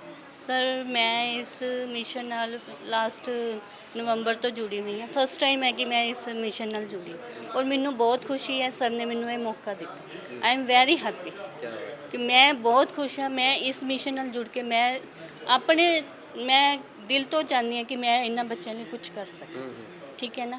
ਔਰ ਸਰ ਮੈਂ ਸਰ ਦੀ ਵੀ ਬਹੁਤ ਤਾਰੀਫ ਕਰਦੇ ਹਾਂ ਕਿ ਇੰਨੀ ਵੱਡੀ ਇਹਨਾਂ ਦੀ ਜ਼ਿੰਦਗੀ 'ਚ ਇੰਨਾ ਇੰਸੀਡੈਂਸ ਹੋਇਆ ਇੰਨਾ ਵੱਡਾ, ਔਰ ਸਰ ਨੇ ਫਿਰ ਵੀ ਹਿੰਮਤ ਨਹੀਂ ਹਾਰੀ। ਫ੍ਰੀ ਆਫ ਕੋਸਟ ਇਹਨਾਂ ਨੂੰ ਬੱਚਿਆਂ ਨੂੰ ਜੋ ਵੀ ਬੁੱਕਸ ਹੈ ਨਵੋਦਿਆ ਦੇ ਟੈਸਟ, ਐਂਟਰੈਂਸ ਟੈਸਟ ਵਾਸਤੇ ਉਹ ਦੇ ਰਹੇ ਨੇ, ਕਾਪੀਆਂ ਦੇ ਰਹੇ ਨੇ, ਪੈਨ ਦੇ ਰਹੇ ਨੇ, ਔਰ ਮੈਂ ਸਰ ਦੀ ਹਿੰਮਤ ਦੀ ਮੈਂ ਵੀ ਮਿਸਾਲ ਲੈਂਦੇ ਹਾਂ ਸਾਰੀ। ਬਹੁਤ ਵੱਡੀ ਇੱਕ ਬਣ ਜਾਂਦੇ ਮਿਸਾਲ ਪੰਜਾਬ ਦੇ ਲਈ, ਸ਼ਹਿਰ ਦੇ ਲਈ। ਤਾਂ ਇੱਕ ਕੀ ਲੱਗਦਾ, ਕਿਉਂਕਿ ਸਰ ਨੇ ਪਰਸਨਲ ਟਾਈਮ ਕੱਢਣਾ ਹੁੰਦਾ, ਡਿਊਟੀ ਦੀ ਵਰਦੀ ਪਾਈ ਹੋਈ ਹੈ, ਡਿਊਟੀ ਤੋਂ ਆਏ ਨੇ, ਤਾਂ ਵੱਡੇ ਜਿਵੇਂ ਲੋਕ ਆਉਂਦੇ ਨੇ, ਅਗਰ ਜੇ ਬੱਚੇ ਆਉਂਦੇ ਨੇ ਤਾਂ ਉਹ ਕੀ ਸੋਚਦੇ ਹੋਣਗੇ ਵੀ ਜੇ ਅਗਰ 30 ਆ ਗਏ, 40 ਆ ਗਏ ਬੱਚੇ, ਵੀ ਸਾਡੇ ਲਈ ਕਿੰਨਾ ਕੁਝ ਕਰ ਰਹੇ ਨੇ ਤਾਂ ਅਸੀਂ ਵੀ ਕੁਝ ਕਰੀਏ ਇਹਨਾਂ ਲਈ। ਸਰ ਬੱਚਿਆਂ ਦਾ ਤਾਂ ਅਸੀਂ ਵੀ ਸੋਚਦੇ ਹਾਂ, ਕਈ ਬੱਚੇ ਹੈ ਨਹੀਂ ਜੋ ਇਸ ਮਿਸ਼ਨ ਤੋਂ ਬਹੁਤ ਕੁਝ ਸਿੱਖ ਰਹੇ ਨੇ, ਠੀਕ ਹੈ ਨਾ, ਔਰ ਉਹਨਾਂ ਨੂੰ ਦਿਲੀ ਇੱਛਾ ਹੈ ਵੀ ਉਹ ਸਰ ਦੇ ਨਾਲ ਜੁੜੇ ਰਹਿਣ। ਔਰ ਮੈਂ ਵੀ ਚਾਹੁੰਦੀ ਹਾਂ ਕਿ ਮੈਂ ਟੱਚ ਵਿੱਚ ਰਹਾਂ ਸਰ ਦੇ ਨਾਲ। ਜੀ ਅਗਰ ਜੇ ਸਰ ਨੂੰ ਦੇਖਦੇ ਹੋ, ਕਿਉਂਕਿ ਉਹਨਾਂ ਦਾ ਐਕਸੀਡੈਂਟ ਬਹੁਤ ਹੁੰਦਾ ਹੈ, ਮਤਲਬ ਇੱਕ ਲੱਤ ਤੇ ਪੈਰ ਨਹੀਂ ਰਹਿੰਦਾ ਉਹਨਾਂ ਦਾ, ਉਹਨਾਂ ਨੇ ਉਸ ਜ਼ਿੰਦਗੀ ਤੋਂ ਸਿੱਖ ਕੇ ਇੱਧਰ ਨੂੰ ਕਦਮ ਚੁੱਕਿਆ। ਤੁਹਾਨੂੰ ਲੱਗਦਾ ਕਦੇ ਤੁਹਾਨੂੰ ਫੀਲ ਹੋਇਆ ਹੋਵੇ, ਕਿਉਂਕਿ ਅਗਰ ਜੇ ਸਰ ਨੂੰ ਨਹੀਂ ਕਦੇ ਲੱਗਿਆ ਹੋਇਆ ਵੀ ਮੇਰੇ ਕੋਲ ਅੱਜ ਲੱਤ ਨਹੀਂ ਹੈਗਾ, ਪੈਰ ਨਹੀਂ ਹੈਗਾ, ਪਰ ਮੈਂ ਫਿਰ ਵੀ ਲੋਕਾਂ ਲਈ ਜਾਵਾਂਗਾ। ਸਰ ਇਹ ਤਾਂ ਹਿੰਮਤ ਹੈ, ਠੀਕ ਹੈ ਨਾ ਸਰ। ਮੈਂ ਤਾਂ ਸਰ ਦੀ ਦਿਲੋਂ ਤਾਰੀਫ ਕਰਦੀ ਹਾਂ, ਪਰ ਮੈਨੂੰ ਜ਼ਿੰਦਗੀ 'ਚ ਇੱਦਾਂ ਦਾ ਕੋਈ ਹੈ ਨਹੀਂ ਕਿ ਮੈਂ ਇੰਸੀਡੈਂਸ ਹੋਵੇ ਔਰ ਮੈਂ ਉੱਠ ਸਕਾਂਗੀ, ਠੀਕ ਹੈ ਨਾ ਸਰ। ਮੈਂ ਹਿੰਮਤ ਮੰਨਦੀ ਹਾਂ ਸਰ ਦੀ ਕਿ ਉਹਨਾਂ ਨੇ ਇੰਨੇ ਵੱਡੇ ਇੰਸੀਡੈਂਸ ਤੋਂ ਬਾਅਦ ਇਹਨਾਂ ਬੱਚਿਆਂ ਬਾਰੇ ਕੁਝ ਸੋਚਿਆ, ਗਰੀਬ ਬੱਚਿਆਂ ਬਾਰੇ ਕੁਝ ਸੋਚਿਆ। ਜੀ ਕੋਈ ਸੁਨੇਹਾ ਦੇ ਦਿਓ ਖਰੜ ਦੇ ਵਿੱਚ, ਅਗਰ ਜੇ ਕੋਈ ਬੱਚੇ ਤੁਹਾਡੇ ਕੋਲ ਆਉਂਦੇ ਨੇ ਤਾਂ ਜੇ ਪੇਰੈਂਟਸ ਆਉਂਦੇ ਨੇ ਤਾਂ ਕੀ ਇੱਛਾ ਲੈ ਕੇ ਆਉਂਦੇ ਤੁਹਾਡੇ ਕੋਲ? ਸਰ ਪੇਰੈਂਟਸ ਦਾ ਤਾਂ ਇਹੀ ਹੈ ਕਿ ਬੱਚੇ ਜ਼ਿਆਦਾ ਤੋਂ ਜ਼ਿਆਦਾ ਪੜ੍ਹਨ, ਠੀਕ ਹੈ ਨਾ, ਔਰ ਨਵੋਦਿਆ ਦਾ ਐਂਟਰੈਂਸ ਐਗਜ਼ਾਮ ਹੈ ਜੋ ਵੀ ਉਹ ਟੈਸਟ ਕਲੀਅਰ ਕਰਨ ਔਰ ਨਵੋਦਿਆ 'ਚ ਪੜ੍ਹਨ।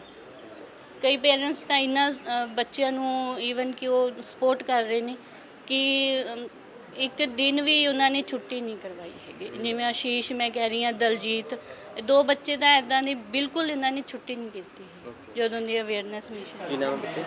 ਮੇਰਾ ਨਾਮ ਜਗਪ੍ਰੀਤ ਹੈ ਸਰ। ਜਗਪ੍ਰੀਤ, ਕਿੰਨੇ ਸਮੇਂ ਤੋਂ ਪੜ੍ਹ ਰਹੇ ਹੋ? ਮੈਨੂੰ ਸਰ ਇੱਕ ਮਹੀਨਾ ਹੋ ਗਿਆ। 1 ਮਹੀਨਾ ਹੋ ਗਿਆ। ਕਿਵੇਂ ਲੱਗਦਾ ਸਰ ਪੜ੍ਹਾਉਂਦੇ ਤੇ? ਮੈਨੂੰ ਬਹੁਤ ਵਧੀਆ ਲੱਗਦਾ। ਮਤਲਬ ਕੀ ਕੁਝ ਫ੍ਰੀ ਦੇ ਵਿੱਚ ਦਿੰਦੇ ਆ ਤੁਹਾਨੂੰ, ਤੇ ਕਦੇ ਕੁਝ ਫੀਲ ਤਾਂ ਨਹੀਂ ਹੁੰਦਾ ਵੀ ਅਸੀਂ ਪੜ੍ਹ ਰਹੇ ਹਾਂ ਤਾਂ ਬਹੁਤ ਅੱਛਾ ਹੈ? ਸਾਨੂੰ ਬਹੁਤ ਵਧੀਆ ਲੱਗਦਾ ਪੜ੍ਹਨਾ।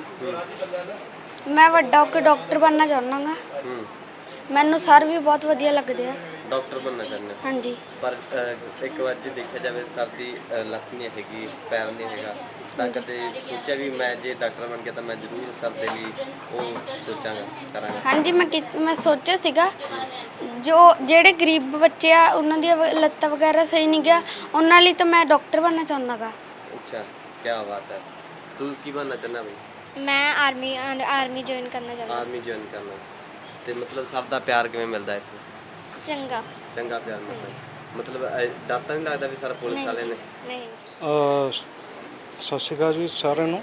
ਤੇ ਮੇਰਾ ਨਾਮ ਰਮੇਸ਼ ਹੈ ਤੇ ਰਾਮਦਿਆਲ ਸਰ ਜੀ ਥੋੜ੍ਹੇ ਸਮੇਂ ਤੋਂ ਮੈਂ ਇਹਨਾਂ ਦੇ ਨਾਲ ਅਟੈਚ ਹੋਇਆ ਤੇ ਇਹਨਾਂ ਦੀ ਸਪਿਰਿਟ ਦੇਖ ਕੇ ਮਤਲਬ ਇੱਕ ਅੰਦਰ ਜੋਸ਼ ਜਿਹਾ ਪੈਦਾ ਹੋਇਆ ਕਿ ਇੱਕ ਮਤਲਬ ਇਸ ਪੋਜੀਸ਼ਨ ਦੇ ਵਿੱਚ ਹੋਣ ਦੇ ਬਾਵਜੂਦ ਵੀ ਉਹਨਾਂ ਦੇ ਅਣਥੱਕ ਮਿਹਨਤ, ਉਹ ਸਵੇਰੇ 5 ਵਜੇ ਨਿਕਲ ਪੈਂਦੇ ਆ, ਕਈ ਵਾਰ 4 ਵਜੇ ਨਿਕਲ ਜਾਂਦੇ, ਬਹੁਤ ਦੂਰ ਤੱਕ ਜਾਣਾ, ਪਠਾਨਕੋਟ ਤੱਕ, ਪਠਾਨਕੋਟ, ਹੁਸ਼ਿਆਰਪੁਰ, ਟਾਂਡਾ ਔਰ ਬਹੁਤ ਸਾਰੇ ਡਿਸਟ੍ਰਿਕਟਾਂ 'ਚ ਇਹਨਾਂ ਦਾ ਕੰਮ ਜਿਹੜਾ ਚੱਲਦਾ। ਮੈਂ ਦੇਖ ਕੇ ਬਹੁਤ ਹੈਰਾਨ ਹੋ ਗਿਆ ਤੇ ਇਹ ਕਹਿੰਦੇ ਵੀ ਆਪਾਂ ਇੱਦਾਂ ਦਾ ਕਰਨਾ ਹੈ ਵੀ ਬੱਚਿਆਂ ਦੇ ਨਾਲ ਜਾਣਾ ਹੈ, ਠੀਕ ਹੈ, ਬਿਨਾਂ ਕੁਛ ਖਾਧੇ ਪੀਤੇ, ਰਾਹ ਦੇ ਵਿੱਚ ਪਾਣੀ ਦੀ ਵੀ ਲੋੜ ਨਹੀਂ ਹੈ।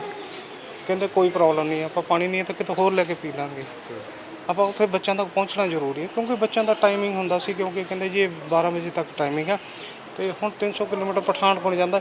ਇੱਕ ਦਿਨ ਦੇ ਵਿੱਚ ਉਹ ਸਵੇਰ ਤੋਂ ਸ਼ੁਰੂ ਹੁੰਦੇ ਆ 5 ਵਜੇ ਤੋਂ, ਤੇ ਆਪਾਂ ਇਹ ਕਹਿ ਲਓ ਕਿ 12 ਵਜੇ ਤੱਕ ਉਹ ਘੱਟੋ ਘੱਟ 8-10 ਸੈਂਟਰ ਕਰ ਦਿੰਦੇ ਆ। ਤੇ ਮੈਂ ਦੇਖ ਕੇ ਹੈਰਾਨ, ਇੰਨੀ ਸਪਿਰਿਟ। ਅਸੀਂ ਬਿਲਕੁਲ ਰੱਬ ਨੇ ਸਾਨੂੰ ਇੰਨਾ ਵਧੀਆ ਸਰੀਰ ਦਿੱਤਾ, ਅਸੀਂ ਉਹਦੇ ਬਾਵਜੂਦ ਵੀ ਇੰਨੀ ਮਿਹਨਤ ਨਹੀਂ ਕਰ ਸਕਦੇ। ਤਾਂ ਬਹੁਤ ਖੁਸ਼ੀ ਹੋਈ। ਸਪੈਸੀਫਿਕ ਮੈਨੂੰ ਇਹਨਾਂ ਦਾ ਕੰਮ ਇਹ ਚੰਗਾ ਲੱਗਿਆ ਕਿ ਜਿਹੜੇ ਗਰੀਬ ਵਰਗ ਆ, ਗਰੀਬ ਤਬਕਾ ਆ, ਜਿਹਦੇ ਵੱਲ ਕਿਸੇ ਦਾ ਵਿਚਾਰ ਹੀ ਧਿਆਨ ਹੀ ਨਹੀਂ ਜਾਂਦਾ, ਕਿਉਂਕਿ ਉੱਥੋਂ ਆਪਾਂ ਨੂੰ ਰਿਵਰਟ ਬੈਕ ਕੁਛ ਮਿਲਦਾ ਨਹੀਂ ਆ, ਠੀਕ ਹੈ। ਜਿਹੜੀ ਸੇਵਾਵਾਂ ਲੋਕ ਕਰਦੇ ਨੇ ਮੋਸਟਲੀ ਉਹਨਾਂ ਨੂੰ ਇਹ ਹੁੰਦਾ ਵੀ ਸ਼ਾਇਦ ਕੋਈ ਰਿਵਰਟ ਬੈਕ ਕੁਛ ਉਹਨਾਂ ਨੂੰ ਆਊਟਪੁੱਟ ਮਿਲ ਜਾਂਦੇ। ਇਹ ਗਰੀਬ ਬੱਚੇ ਹੈ, ਕੋਈ ਡਰਾਈਵਰ ਦਾ ਹੈ, ਕੋਈ ਫਾਦਰ ਮਾਲੀ ਹੈ, ਕੋਈ ਕੁਛ ਹੈ, ਕੋਈ ਵਰਕਰ ਹੈ, ਲੇਬਰਰ ਹੈ, ਉਹਨਾਂ ਦੇ ਬੱਚਿਆਂ ਦੇ ਭਵਿੱਖ ਲਈ ਇਹ ਇਨਸਾਨ ਨੂੰ, ਮੈਂ ਸ਼ਖਸ ਨੂੰ ਦੇਖ ਕੇ ਹੈਰਾਨ ਹੈ ਕਿ ਇਹ ਇੰਨੀ ਜ਼ਿਆਦਾ ਮਿਹਨਤ ਨਾਲ ਕਰ ਰਹੇ। ਤੇ ਮੈਂ ਪੁੱਛਿਆ ਵੀ ਤੁਸੀਂ ਸਰ ਇਹਨਾਂ ਦਾ ਮੈਂ ਪਰਪਸ ਕੀ ਹੈ, ਕਿੱਦਾਂ ਕਰ ਰਹੇ? ਇਹ ਅਲੱਗ-ਅਲੱਗ ਡਿਸਟ੍ਰਿਕਟਾਂ 'ਚ ਜਾਂਦੇ ਨੇ ਸਰ, ਤੇ ਉੱਥੇ ਜਿਹੜੇ ਗਰੀਬ ਬੱਚਿਆਂ ਦੇ ਆ ਉਹਨਾਂ ਨੂੰ ਮਤਲਬ ਫ੍ਰੀ ਐਜੂਕੇਸ਼ਨ ਦਿੰਦੇ ਨੇ, ਤਾਂ ਕਿ ਜਿਹੜੀ ਗੌਰਮੈਂਟ ਦੀ ਚਲਾਈ ਹੋਈ ਸਕੀਮ ਨਵੋਦਿਆ ਦੀ, ਤਾਂ ਕਿ ਮੈਕਸਿਮਮ ਬੱਚਿਆਂ ਦਾ ਉਹਨਾਂ ਦੇ ਵਿੱਚ ਸਿਲੈਕਸ਼ਨ ਹੋ ਸਕੇ, ਤਾਂ ਕਿ ਇੱਕ ਮਾਂ ਬਾਪ ਦਾ ਇਹ ਸਹਾਰਾ ਬਣ ਸਕਣ, ਠੀਕ ਨੇ। ਕਿਉਂਕਿ ਅੱਜ ਦੀ ਡੇਟ 'ਚ ਜਿਹੜਾ ਫਾਈਨੈਂਸ਼ੀਅਲ ਬਰਡਨ ਸਭ ਤੋਂ ਵੱਡਾ ਬਰਡਨ ਹੈ। ਅੱਜ ਦੀ ਡੇਟ 'ਚ ਬੱਚੇ ਨੂੰ ਪੜ੍ਹਾਉਣਾ ਬਹੁਤ ਮੁਸ਼ਕਿਲ ਹੋ ਗਿਆ। ਠੀਕ ਹੈ, ਇੱਕ ਗਰੀਬ ਮਾਂ-ਬਾਪ ਇੰਨਾ ਸੋਚ ਵੀ ਨਹੀਂ ਸਕਦਾ ਕਿ ਮੈਂ ਬੱਚੇ ਨੂੰ ਇੰਨੀ ਉੱਪਰ ਤੱਕ ਇਹ ਕੁਆਲਿਟੀ ਐਜੂਕੇਸ਼ਨ ਗਵਰਨਮੈਂਟ ਇੰਸਟੀਟਿਊਸ਼ਨਾਂ 'ਚੋਂ ਅਗਰ ਮਿਲ ਰਹੀ ਹੈ ਤਾਂ ਬਹੁਤ ਅੱਛੀ ਗੱਲ ਹੈ ਔਰ ਸਰ ਦਾ ਐਫਰਟਸ ਕਾਬਲੇ ਤਾਰੀਫ ਹੈ। ਪਰਮ ਸਤਿਕਾਰਯੋਗ ਗੁਰੂ ਰੂਪ ਗੁਰੂ ਖਾਲਸਾ ਸਾਧ ਸੰਗਤ ਜੀ, ਆਪ ਜੀ ਨੂੰ ਪਤਾ ਕੋਈ ਗੁਰਮੁਖ ਪਿਆਰੇ ਇਹੋ ਜਿਹੇ ਹੁੰਦੇ ਆ ਜਿਨ੍ਹਾਂ ਦੇ ਅੰਦਰ ਪਰ ਅਪਕਾਰ ਨਿਤ ਚਿਤਬਤੇ ਨਾ ਹੀ ਕਿਛ ਪੋਚ ਨਵਾ ਘਾਟੇ ਦਾ। ਇੱਕ ਇਹੋ ਜਿਹੇ ਗੁਰਮੁਖ ਪਿਆਰੇ ਹੁੰਦੇ ਆ ਜਿਨ੍ਹਾਂ ਦੇ ਅੰਦਰ ਪਰ ਅਪਕਾਰਾਂ ਦੇ ਹੜ ਚੱਲਦੇ ਹੁੰਦੇ ਆ। ਉਹ ਪਰਪਕਾਰ ਨੂੰ ਲੈਂਦੇ ਗੁਰਮੁਖ ਪਿਆਰੇ ਭਾਈ ਰਾਮਦਿਆਲ ਜੀ, ਜਿਨ੍ਹਾਂ ਦੇ ਅੰਦਰ ਬੜਾ ਪਰਪਕਾਰ ਹੈ ਬੱਚਿਆਂ ਦੀ ਖਾਤਰ, ਬੱਚਿਆਂ ਦੀ ਵਿੱਦਿਆ ਦੀ ਖਾਤਰ, ਹੋਰ ਬੇਅੰਤ ਪਰਪਕਾਰ, ਬੱਚਿਆਂ ਨੂੰ ਨਸ਼ੇ ਤੋਂ ਬਚਾਉਣਾ, ਬੱਚਿਆਂ ਨੂੰ ਧਰਮ ਦੀ ਸੇਧ ਦੇਣੀ, ਹੋਰ ਬੜੇ ਇਹਨਾਂ ਦੇ ਅੰਦਰ ਪਰਪਕਾਰ ਹੈ। ਕਈ ਵਾਰੀ ਬੱਚਿਆਂ ਨੂੰ ਸੁਚੇਤ ਕਰਨ ਵਾਸਤੇ, ਉਹਨਾਂ ਦੇ ਅੰਦਰ ਜਾਗਰਤਾ ਪੈਦਾ ਕਰਨ ਵਾਸਤੇ ਭਗਤ ਸਿੰਘ ਦੇ ਪਿੰਡ ਲੈ ਕੇ ਜਾਂਦੇ ਆ ਬੱਚਿਆਂ ਨੂੰ।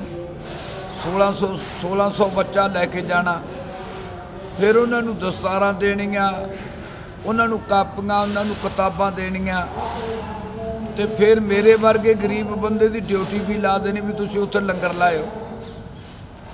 ਸਾਡੇ ਵਰਗੇ ਸਧਾਰਨ ਬੰਦੇ ਦੀ ਨਾ ਭਾਈ ਰਾਮਦਿਆਲ ਜੀ ਕਹਿੰਦੇ ਆ ਵੀ ਉੱਥੇ ਤੁਸੀਂ ਲੰਗਰ ਦਾ ਪ੍ਰਬੰਧ ਕਰਿਓ। ਮੈਂ ਸੰਗਤਾਂ ਨੂੰ ਬੇਨਤੀ ਕਰਦਾ ਬਈ ਇਹੋ ਜਿਹੇ ਗੁਰਮੁਖ ਪਿਆਰੇ ਜਿਨ੍ਹਾਂ ਦੇ ਅੰਦਰ ਇੰਨੇ ਪਰਪਕਾਰ ਹੈ, ਇੰਨੇ ਬੱਚਿਆਂ ਤੇ ਸਾਧ ਸੰਗਤ ਮਦਦ ਕਰਦੇ ਆ, ਕਿਸੇ ਨੂੰ ਕੱਪੜਿਆਂ ਦੀ, ਕਿਸੇ ਨੂੰ ਬੂਟਾਂ ਦੀ, ਕਿਸੇ ਨੂੰ ਕਿਤਾਬਾਂ ਦੀ, ਕਿਸੇ ਨੂੰ ਕਾਪੀਆਂ ਦੀ। ਇਹੋ ਜਿਹੇ ਗੁਰਮੁਖ ਪਿਆਰਿਆਂ ਤੋਂ ਰਾਹ ਲੈਣਾ ਚਾਹੀਦਾ ਹੈ। ਸਾਡੇ ਅੰਦਰ ਵੀ ਕੋਈ ਨਾ ਕੋਈ ਪਰਪਕਾਰ ਦਾ ਮਾਦਾ ਬਣੇ, ਅਸੀਂ ਵੀ ਇਹਨਾਂ ਨੂੰ ਕੋਈ ਨਾ ਕੋਈ ਪਰਪਕਾਰ ਕਰੀਏ ਤੇ ਅਸੀਂ ਵੀ ਆਪਦੀ ਜ਼ਿੰਦਗੀ ਨੂੰ ਸਫਲਾ ਕਰੀਏ। ਲੋਕ ਸੁਖੀਏ ਪਰਲੋਕ ਸਹੇਲੇ, ਨਾਨਕ ਹਰ ਪ੍ਰਭ ਆਪੇ ਮੇਲੇ। ਵਾਹਿਗੁਰੂ ਜੀ ਕਾ ਖਾਲਸਾ, ਵਾਹਿਗੁਰੂ ਜੀ। ਮਿਸ਼ਨ ਅਵੇਅਰ ਦੇ ਮੈਂਬਰ ਸਾਡੇ ਨਾਲ ਨੇ, ਗੱਲਬਾਤ ਕਰਦੇ ਹਾਂ ਕਿ ਕਿਸ ਤਰ੍ਹਾਂ ਦਾ ਅਵੇਅਰਨੈਸ ਕੀਤੀ ਜਾ ਰਹੀ ਹੈ। ਸਰ ਦੇ ਨਾਲ ਜੁੜ ਕੇ ਗੱਲਬਾਤ ਕਰਦੇ ਹਾਂ। ਸਰ ਸਵਾਗਤ ਹੈ ਪਹਿਲਾਂ ਤੁਹਾਡਾ ਦਾ ਸਪੋਕਸਮੈਨ। ਧੰਨਵਾਦ ਜਗਸੀਰ ਜੀ। ਅਸੀਂ ਮਿਸ਼ਨ ਅਵੇਅਰਨੈਸ ਨਾਲ ਲੱਗੇ ਹੋਏ ਹਾਂ। ਇਹ ਇੰਸਪੈਕਟਰ ਰਾਮਦਿਆਲ ਨੇ ਇਸ ਨੂੰ ਕਿੰਨੇ ਸਾਲਾਂ ਤੋਂ ਲੱਗੇ ਹੋਏ। ਇਹਨਾਂ ਦਾ ਮੇਨ ਮਿਸ਼ਨ ਇਹ ਹੈ ਵੀ ਜੋ ਗਰੀਬ ਬੱਚੇ ਨੇ ਉਹਨਾਂ ਨੂੰ ਕੁਆਲਿਟੀ ਐਜੂਕੇਸ਼ਨ ਮਿਲੇ, ਮੈਰੀ ਸਿੱਖਿਆ ਲੈ ਕੇ ਇਹ ਵਧੀਆ ਲਾਈਫ ਦੇ ਵਿੱਚ ਰਾਈਜ਼ ਕਰਨ। ਮੇਨ ਜਿਹੜਾ ਹੈ ਨਾ ਜੀ, ਜਿਹੜੀ ਐਜੂਕੇਸ਼ਨ ਹੈ ਉਹ ਹੀ ਇੱਕ ਹਿਊਮਨ ਸੋਰਸ ਡਿਵੈਲਪਮੈਂਟ ਹੈ। ਜਿਨ੍ਹਾਂ ਬੱਚਿਆਂ ਨੂੰ ਵਧੀਆ ਕੁਆਲਿਟੀ ਐਜੂਕੇਸ਼ਨ ਮਿਲ ਜਾਂਦੀ ਹੈ ਉਹ ਮਤਲਬ ਬੱਚੇ ਅੱਗੇ ਲੰਘ ਜਾਂਦੇ ਆ। ਇਹ ਪੰਜਵੀਂ ਦੇ ਬੇਸ ਪਰ ਜਿਹੜੇ ਬੱਚੇ ਹੈ ਇਹ ਤਾਂ ਕਿ ਇਹ ਜਿਹੜੇ ਹੈ ਨਾ ਮਤਲਬ ਇੱਥੇ ਇਹਦੀ ਤਿਆਰੀ ਕਰਾ ਕੇ ਇਹ ਜਿਹੜੇ ਸਕੂਲ ਨੇ ਮਤਲਬ ਨਵੋਦਿਆ ਵਿਦਿਆਲਿਆ ਵਿੱਚ ਇਹ ਅੱਗੇ ਐਡਮਿਸ਼ਨ ਲੈ ਸਕਣ, ਫ੍ਰੀ ਵਿੱਦਿਆ ਪੜ੍ਹ ਸਕਣ। ਇਹ ਮਤਲਬ ਇੰਸਪੈਕਟਰ ਰਾਮਦਿਆਲ ਜੀ ਦਾ ਬਹੁਤ ਵੱਡਾ ਦੇਣ ਹੈ। ਹਾਲਾਂਕਿ ਇਹਦੀਆਂ ਦੋਵੇਂ ਲੱਤਾਂ ਕੱਟੀਆਂ ਗਈਆਂ ਪਰ ਫਿਰ ਵੀ ਦੌੜੇ ਭੱਜੇ ਫਿਰਦੇ ਹੈ। ਅਤੇ ਇਸ ਤੋਂ ਅਸੀਂ ਬਹੁਤ ਮਤਲਬ ਹੌਸਲਾ ਵਧਾਈ ਸਾਨੂੰ ਹੁੰਦੀ ਹੈ। ਜੇ ਕਈ ਵਾਰ ਸਾਡਾ ਸਰੀਰ ਕਮਜ਼ੋਰ ਹੁੰਦਾ ਅਸੀਂ ਇਹਨਾਂ ਨੂੰ ਦੇਖ ਕੇ ਤਕੜੇ ਹੋ ਜਾਂਦੇ ਹਾਂ। ਹਾਂ, ਮੈਂ ਇੱਕ ਤੁਹਾਨੂੰ ਦੱਸਣਾ ਚਾਹੁੰਦਾ ਵੀ ਇਹੀ ਜੋ ਗਰੀਬ ਬੱਚੇ ਨੇ ਇਹਨਾਂ ਵਾਸਤੇ ਇੱਕ ਸਿੱਖਿਆ ਦਾ ਅਧਿਕਾਰ ਕਾਨੂੰਨ 2009 ਬਣਿਆ ਹੈ, ਜਿਸ ਤਹਿਤ ਘੱਟੋ ਘੱਟ 25% ਸੀਟਾਂ ਗਰੀਬ ਅਤੇ ਕਮਜ਼ੋਰ ਵਰਗ ਦੇ ਬੱਚਿਆਂ ਨੂੰ ਪ੍ਰਾਈਵੇਟ ਅਨਏਡਡ ਸਕੂਲਾਂ ਦੇ ਵਿੱਚ ਪ੍ਰੀ ਨਰਸਰੀ ਤੋਂ ਲੈ ਕੇ 8ਵੀਂ ਤੱਕ ਫ੍ਰੀ ਹੈ। ਇਹ ਐਕਟ ਜਿਹੜਾ ਹੈ ਨਾ ਪੂਰੇ ਇੰਡੀਆ 'ਚ ਲਾਗੂ ਹੋ ਗਿਆ। ਇਕੱਲਾ ਹੀ ਸਾਡਾ ਪੰਜਾਬ ਸੂਬਾ ਰਹਿ ਗਿਆ ਜਿਹੜਾ ਇੱਕ ਵੀ ਬੱਚਾ ਇਸ ਵਿੱਚ ਦਾਖਲ ਨਹੀਂ ਹੋਇਆ। ਕਾਰਨ ਇਹ ਵੀ ਉਸ ਸਮੇਂ ਦੀ ਜੋ ਗੌਰਮੈਂਟ ਸੀ, ਬਾਦਲ ਗੌਰਮੈਂਟ ਸੀ, ਉਹਨੇ ਨੋਟੀਫਿਕੇਸ਼ਨ ਡਿਫੈਕਟਿਵ ਕੀਤੀ, ਅਨਕਨਸਟੀਟਿਊਸ਼ਨਲ ਕੀਤੀ ਔਰ 2 ਵਿਦਿਅਕ ਵਰ੍ਹੇ ਲੰਘੇ ਉਸ ਤੋਂ ਬਾਅਦ ਕੀਤੀ। 1/4/2010 ਤੋਂ ਲਾਗੂ ਸੀ ਇਹ, 1/4/2010 ਦਾ, 1/4/2011 ਦਾ ਨੋਟੀਫਿਕੇਸ਼ਨ ਕੀਤੀ, 10/10/2011 ਨੂੰ। ਅਤੇ ਲੱਖਾਂ ਬੱਚੇ ਮੈਰੀ ਸਿੱਖਿਆ ਤੋਂ ਨਾ ਵਾਂਝੇ ਰਹਿ ਗਏ। ਠੀਕ ਹੈ ਜੀ। ਇਹ ਮਤਲਬ ਬੜੀ ਹੈਰਾਨੀ ਦੀ ਗੱਲ ਹੈ ਵੀ ਇਕੱਲਾ ਪੰਜਾਬ ਸੂਬਾ ਹੀ ਰਹਿ ਗਿਆ। ਅਤੇ ਹੁਣ ਨਵੀਂ ਜਿਹੜੀ ਸਰਕਾਰ ਹੈ ਅਸੀਂ ਬੇਨਤੀ ਕਰਦੇ ਹਾਂ ਵੀ ਇਹ ਸਰਕਾਰ ਨੋਟੀਫਿਕੇਸ਼ਨ ਸੋਧ ਕਰਕੇ ਜਿਹੜਾ ਸਿੱਖਿਆ ਦਾ ਅਧਿਕਾਰ ਕਾਨੂੰਨ 2009 ਲਾਗੂ ਹੋ ਗਿਆ ਪੂਰੇ ਇੰਡੀਆ 'ਚ, ਪੰਜਾਬ ਵਾਂਝਾ ਕਿਉਂ ਰਹਿ ਜਾਵੇ। ਮਾਨ ਗੌਰਮੈਂਟ ਸਾਹਿਬ ਨੂੰ, ਮਾਨ ਸਾਹਿਬ ਨੂੰ ਬੇਨਤੀ ਹੈ, ਕੇਜਰੀਵਾਲ ਸਾਹਿਬ ਨੂੰ ਬੇਨਤੀ ਹੈ ਵੀ ਡਾਕਟਰ ਅੰਬੇਦਕਰ ਸਾਹਿਬ ਨੇ ਵੀ ਕਿਹਾ ਸੀ ਵੀ ਕੁਆਲਿਟੀ ਐਜੂਕੇਸ਼ਨ ਜਿਹੜੀ ਹੈ ਨਾ ਬੱਚਿਆਂ ਨੂੰ ਦੇਣੀ ਚਾਹੀਦੀ ਹੈ। ਸੋ ਸਾਡੀ ਬੇਨਤੀ ਹੈ ਤੁਹਾਡੇ ਥਰੂ ਪੰਜਾਬ ਸਰਕਾਰ ਨੂੰ ਵੀ ਸਿੱਖਿਆ ਦਾ ਅਧਿਕਾਰ ਕਾਨੂੰਨ ਨੂੰ ਹੂਬਹੂ ਲਾਗੂ ਕੀਤਾ ਜਾਵੇ ਤੇ ਘੱਟੋ ਘੱਟ 25% ਸੀਟਾਂ ਗਰੀਬ ਅਤੇ ਕਮਜ਼ੋਰ ਵਰਗ ਦੇ ਬੱਚਿਆਂ ਨੂੰ ਪ੍ਰਾਈਵੇਟ ਅਨਏਡਡ ਸਕੂਲਾਂ 'ਚ ਫ੍ਰੀ ਪੜ੍ਹਾਈਆਂ ਜਾਣ। ਇਹ ਹੈ ਕੀ ਚੀਜ਼, ਜਿਸ ਬੱਚੇ ਨੂੰ ਕੁਆਲਿਟੀ ਐਜੂਕੇਸ਼ਨ ਮਿਲੇਗੀ ਉਹ ਜਿਵੇਂ ਛੂੰ ਕਰਕੇ ਉੱਪਰ ਨੂੰ ਜਾਂਦਾ ਨਾ ਰਾਕਟ, ਐਕਣ ਵਧਣਗੇ ਉਹ ਫਿਰ ਬੱਚੇ। ਗਰੀਬੀ ਜਿਹੜੀ ਹੈ ਨਾ ਇਹ ਨਹੀਂ ਰੋਕ ਸਕਦੀ, ਮੇਨ ਤਾਂ ਕੁਆਲਿਟੀ ਐਜੂਕੇਸ਼ਨ ਹੈ। ਉਹ ਬੱਚੇ ਜਿਹੜੇ ਹੈ ਨਾ ਡਾਕਟਰ, ਇੰਜੀਨੀਅਰ, ਆਈਐਸ ਅਫਸਰ, ਆਈਪੀਐਸ ਅਫਸਰ ਬਣਨਗੇ। ਸੋ ਮੈਂ ਦੁਬਾਰਾ ਬੇਨਤੀ ਕਰਦਾ ਹਾਂ ਵੀ ਇਸ ਇਸ਼ੂ ਨੂੰ ਖਾਸ ਧਿਆਨ ਰੱਖਿਆ ਜਾਵੇ। ਤੁਸੀਂ ਕੀ ਕਹਿਣਾ ਚਾਹੋਗੇ ਸਰ? ਮੈਂ ਹਰਨੇਕ ਸਿੰਘ ਚੁੰਨੀ, ਮੈਂਬਰ ਅਵੇਅਰਨੈਸ ਇੰਡੀਆ ਮਿਸ਼ਨ। ਮੈਂ 5 ਸਾਲ ਪਹਿਲਾਂ ਟੀਵੀ ਤੇ ਪ੍ਰੋਗਰਾਮ ਦੇਖਿਆ ਰਾਮਦਿਆਲ ਸਰ ਦਾ। ਜਦੋਂ ਮੈਂ ਦੇਖਿਆ ਇੱਕ ਆਪ ਅਪਾਹਜ ਇਨਸਾਨ ਇੱਕ ਅਪਾਹਜ ਸਮਾਜ ਨੂੰ ਆਪਣੇ ਪੈਰਾਂ ਤੇ ਖੜਾ ਕਰਨ ਦਾ ਮਿਸ਼ਨ ਲੈ ਕੇ ਚੱਲਿਆ ਹੋਇਆ ਹੈ, ਤਾਂ ਮੈਂ ਇਹਨਾਂ ਨੂੰ ਜੁਆਇਨ ਕੀਤਾ ਔਰ ਮੈਂ ਪੰਜਾਬ ਦੇ 4 ਜ਼ਿਲ੍ਹਿਆਂ ਦੇ ਵਿੱਚ ਗਿਆ। ਬਿਲਕੁਲ ਗਰੀਬ ਲਾਚਾਰ ਲੋਕਾਂ ਨੂੰ ਜਿਸ ਚੀਜ਼ ਦੀ ਜ਼ਰੂਰਤ ਹੈ, ਜਿਹੜੀ ਐਜੂਕੇਸ਼ਨ ਉਹਨਾਂ ਲੋਕਾਂ ਨੂੰ ਕਿਸੇ ਮੁਕਾਮ ਤੇ ਪਹੁੰਚਾ ਸਕਦੀ ਹੈ, ਉਸ ਮਿਸ਼ਨ ਕਰਕੇ ਮੈਂ ਇਹਨਾਂ ਦੇ ਨਾਲ ਜੁੜਿਆ। ਗੁਰੂ ਗ੍ਰੰਥ ਸਾਹਿਬ ਵਿੱਚ ਲਿਖਿਆ, ਗੁਰੂ ਰਵਿਦਾਸ ਜੀ ਨੇ ਮਾਧੋ ਅਵਿਦਿਆ ਹਿਤ ਕੀਨ ਵਿਵੇਕ ਦੀਪ ਮਲੀਨ, ਵਿਦਿਆ ਤੋਂ ਬਿਨਾਂ ਮਨੁੱਖ ਦੀ ਬੁੱਧੀ ਭ੍ਰਿਸ਼ਟ ਹੈ, ਡਿਵੈਲਪ ਨਹੀਂ ਹੋ ਸਕਦੀ। ਡਾਕਟਰ ਅੰਬੇਡਕਰ ਸਾਹਿਬ ਕਹਿੰਦੇ ਵੀ ਐਜੂਕੇਸ਼ਨ ਉਹ ਖਿੜਕੀ ਹੈ ਜਿਸ ਰਾਹੀਂ ਅਸੀਂ ਦੁਨੀਆ ਨੂੰ ਸਮਾਜਿਕ, ਆਰਥਿਕ ਔਰ ਧਾਰਮਿਕ ਪੱਖ ਤੋਂ ਵੇਖ ਕੇ ਇੱਕ ਨਜ਼ਰੀਆ ਤੈਅ ਕਰ ਸਕਦੇ ਹਾਂ ਔਰ ਅਸੀਂ ਆਪਣੇ ਮੁਕਾਮ ਤੇ ਜਾ ਸਕਦੇ ਹਾਂ। ਬਹੁਤ ਸ਼ੁਕਰੀਆ। ਮੁਕਾਮ ਤੇ ਜਾ ਸਕਦੇ ਹਾਂ, ਪਰ ਤੁਹਾਡੀ ਸਭ ਨਾਲ ਗੱਲ ਕਰਾਈ। ਜੇ ਗੱਲ ਕੀਤੀ ਜਾਵੇ ਪਹਿਲਾਂ ਬੱਚਿਆਂ ਨਾਲ ਗੱਲਬਾਤ ਕਰਾਈ, ਬੱਚੇ ਬਹੁਤ ਵੱਡੇ ਮੈਸੇਜ ਦੇ ਰਹੇ ਨੇ ਕਿ ਅਸੀਂ ਜਿਵੇਂ ਅੱਜ ਸਾਡੇ ਸਰ ਦੇ ਪੈਰ ਨਹੀਂ ਹੈਗੇ, ਅਸੀਂ ਵੀ ਵੱਡੇ ਹੋ ਕੇ ਡਾਕਟਰ ਬਣਾਂਗੇ, ਤਾਂ ਅਸੀਂ ਜਿਨ੍ਹਾਂ ਦੇ ਪੈਰ ਨਹੀਂ ਹੁੰਦੇ ਉਹਨਾਂ ਲਈ ਵੱਡੀ ਮਿਸਾਲ ਬਣਾਂਗੇ, ਤਾਂ ਉਹਨਾਂ ਲਈ ਫ੍ਰੀ ਸੇਵਾ ਕਰਿਆ ਕਰਾਂਗੇ। ਟੀਚਰ ਨਾਲ ਗੱਲ ਕਰਾਈ, ਮਾਪੇ ਨਾਲ ਗੱਲਬਾਤ ਕਰਾਈ, ਮੈਂਬਰਾਂ ਨਾਲ ਗੱਲਬਾਤ ਕਰਾਈ, ਤਾਂ ਸਰ ਦੇ ਨਾਲ ਜਿਹੜੀ ਤੁਹਾਡੀ ਗੱਲਬਾਤ ਕਰਾਈ, ਸਾਰੀ ਕਹਾਣੀ ਸਾਂਝੀ ਕੀਤੀ ਹੈ ਤੁਹਾਡੇ ਨਾਲ। ਤੁਹਾਨੂੰ ਇਹ ਕਹਾਣੀ ਕਿਸ ਤਰ੍ਹਾਂ ਦੀ ਲੱਗੀ ਤੇ ਤੁਸੀਂ ਵੀ ਆਪਣੇ ਵਿਚਾਰ ਜੇ ਸਾਡੇ ਨਾਲ ਜੂ ਸਾਂਝੇ ਕਰਿਓ ਕਿ ਬਹੁਤ ਵੱਡੀ ਮਿਸਾਲ ਇੱਕ ਪੰਜਾਬ ਦੇ ਵਿੱਚ ਇੰਸਪੈਕਟਰ ਰਾਮਦਿਆਲ ਜੀ ਜਿਹੜੇ ਬਣੇ ਨੇ, ਚੰਡੀਗੜ੍ਹ ਪੁਲਿਸ ਦੇ ਜਿਹੜੇ ਇੰਸਪੈਕਟਰ ਨੇ, ਤਾਂ ਵਿਚਾਰ ਸਾਡੇ ਨਾਲ ਜੂ ਸਾਂਝੇ ਕਰਿਓ। ਕੈਮਰਾ ਸਹਿਯੋਗ ਦੇ ਸੀ ਰਮਨੀਤ। ਧੰਨਵਾਦ।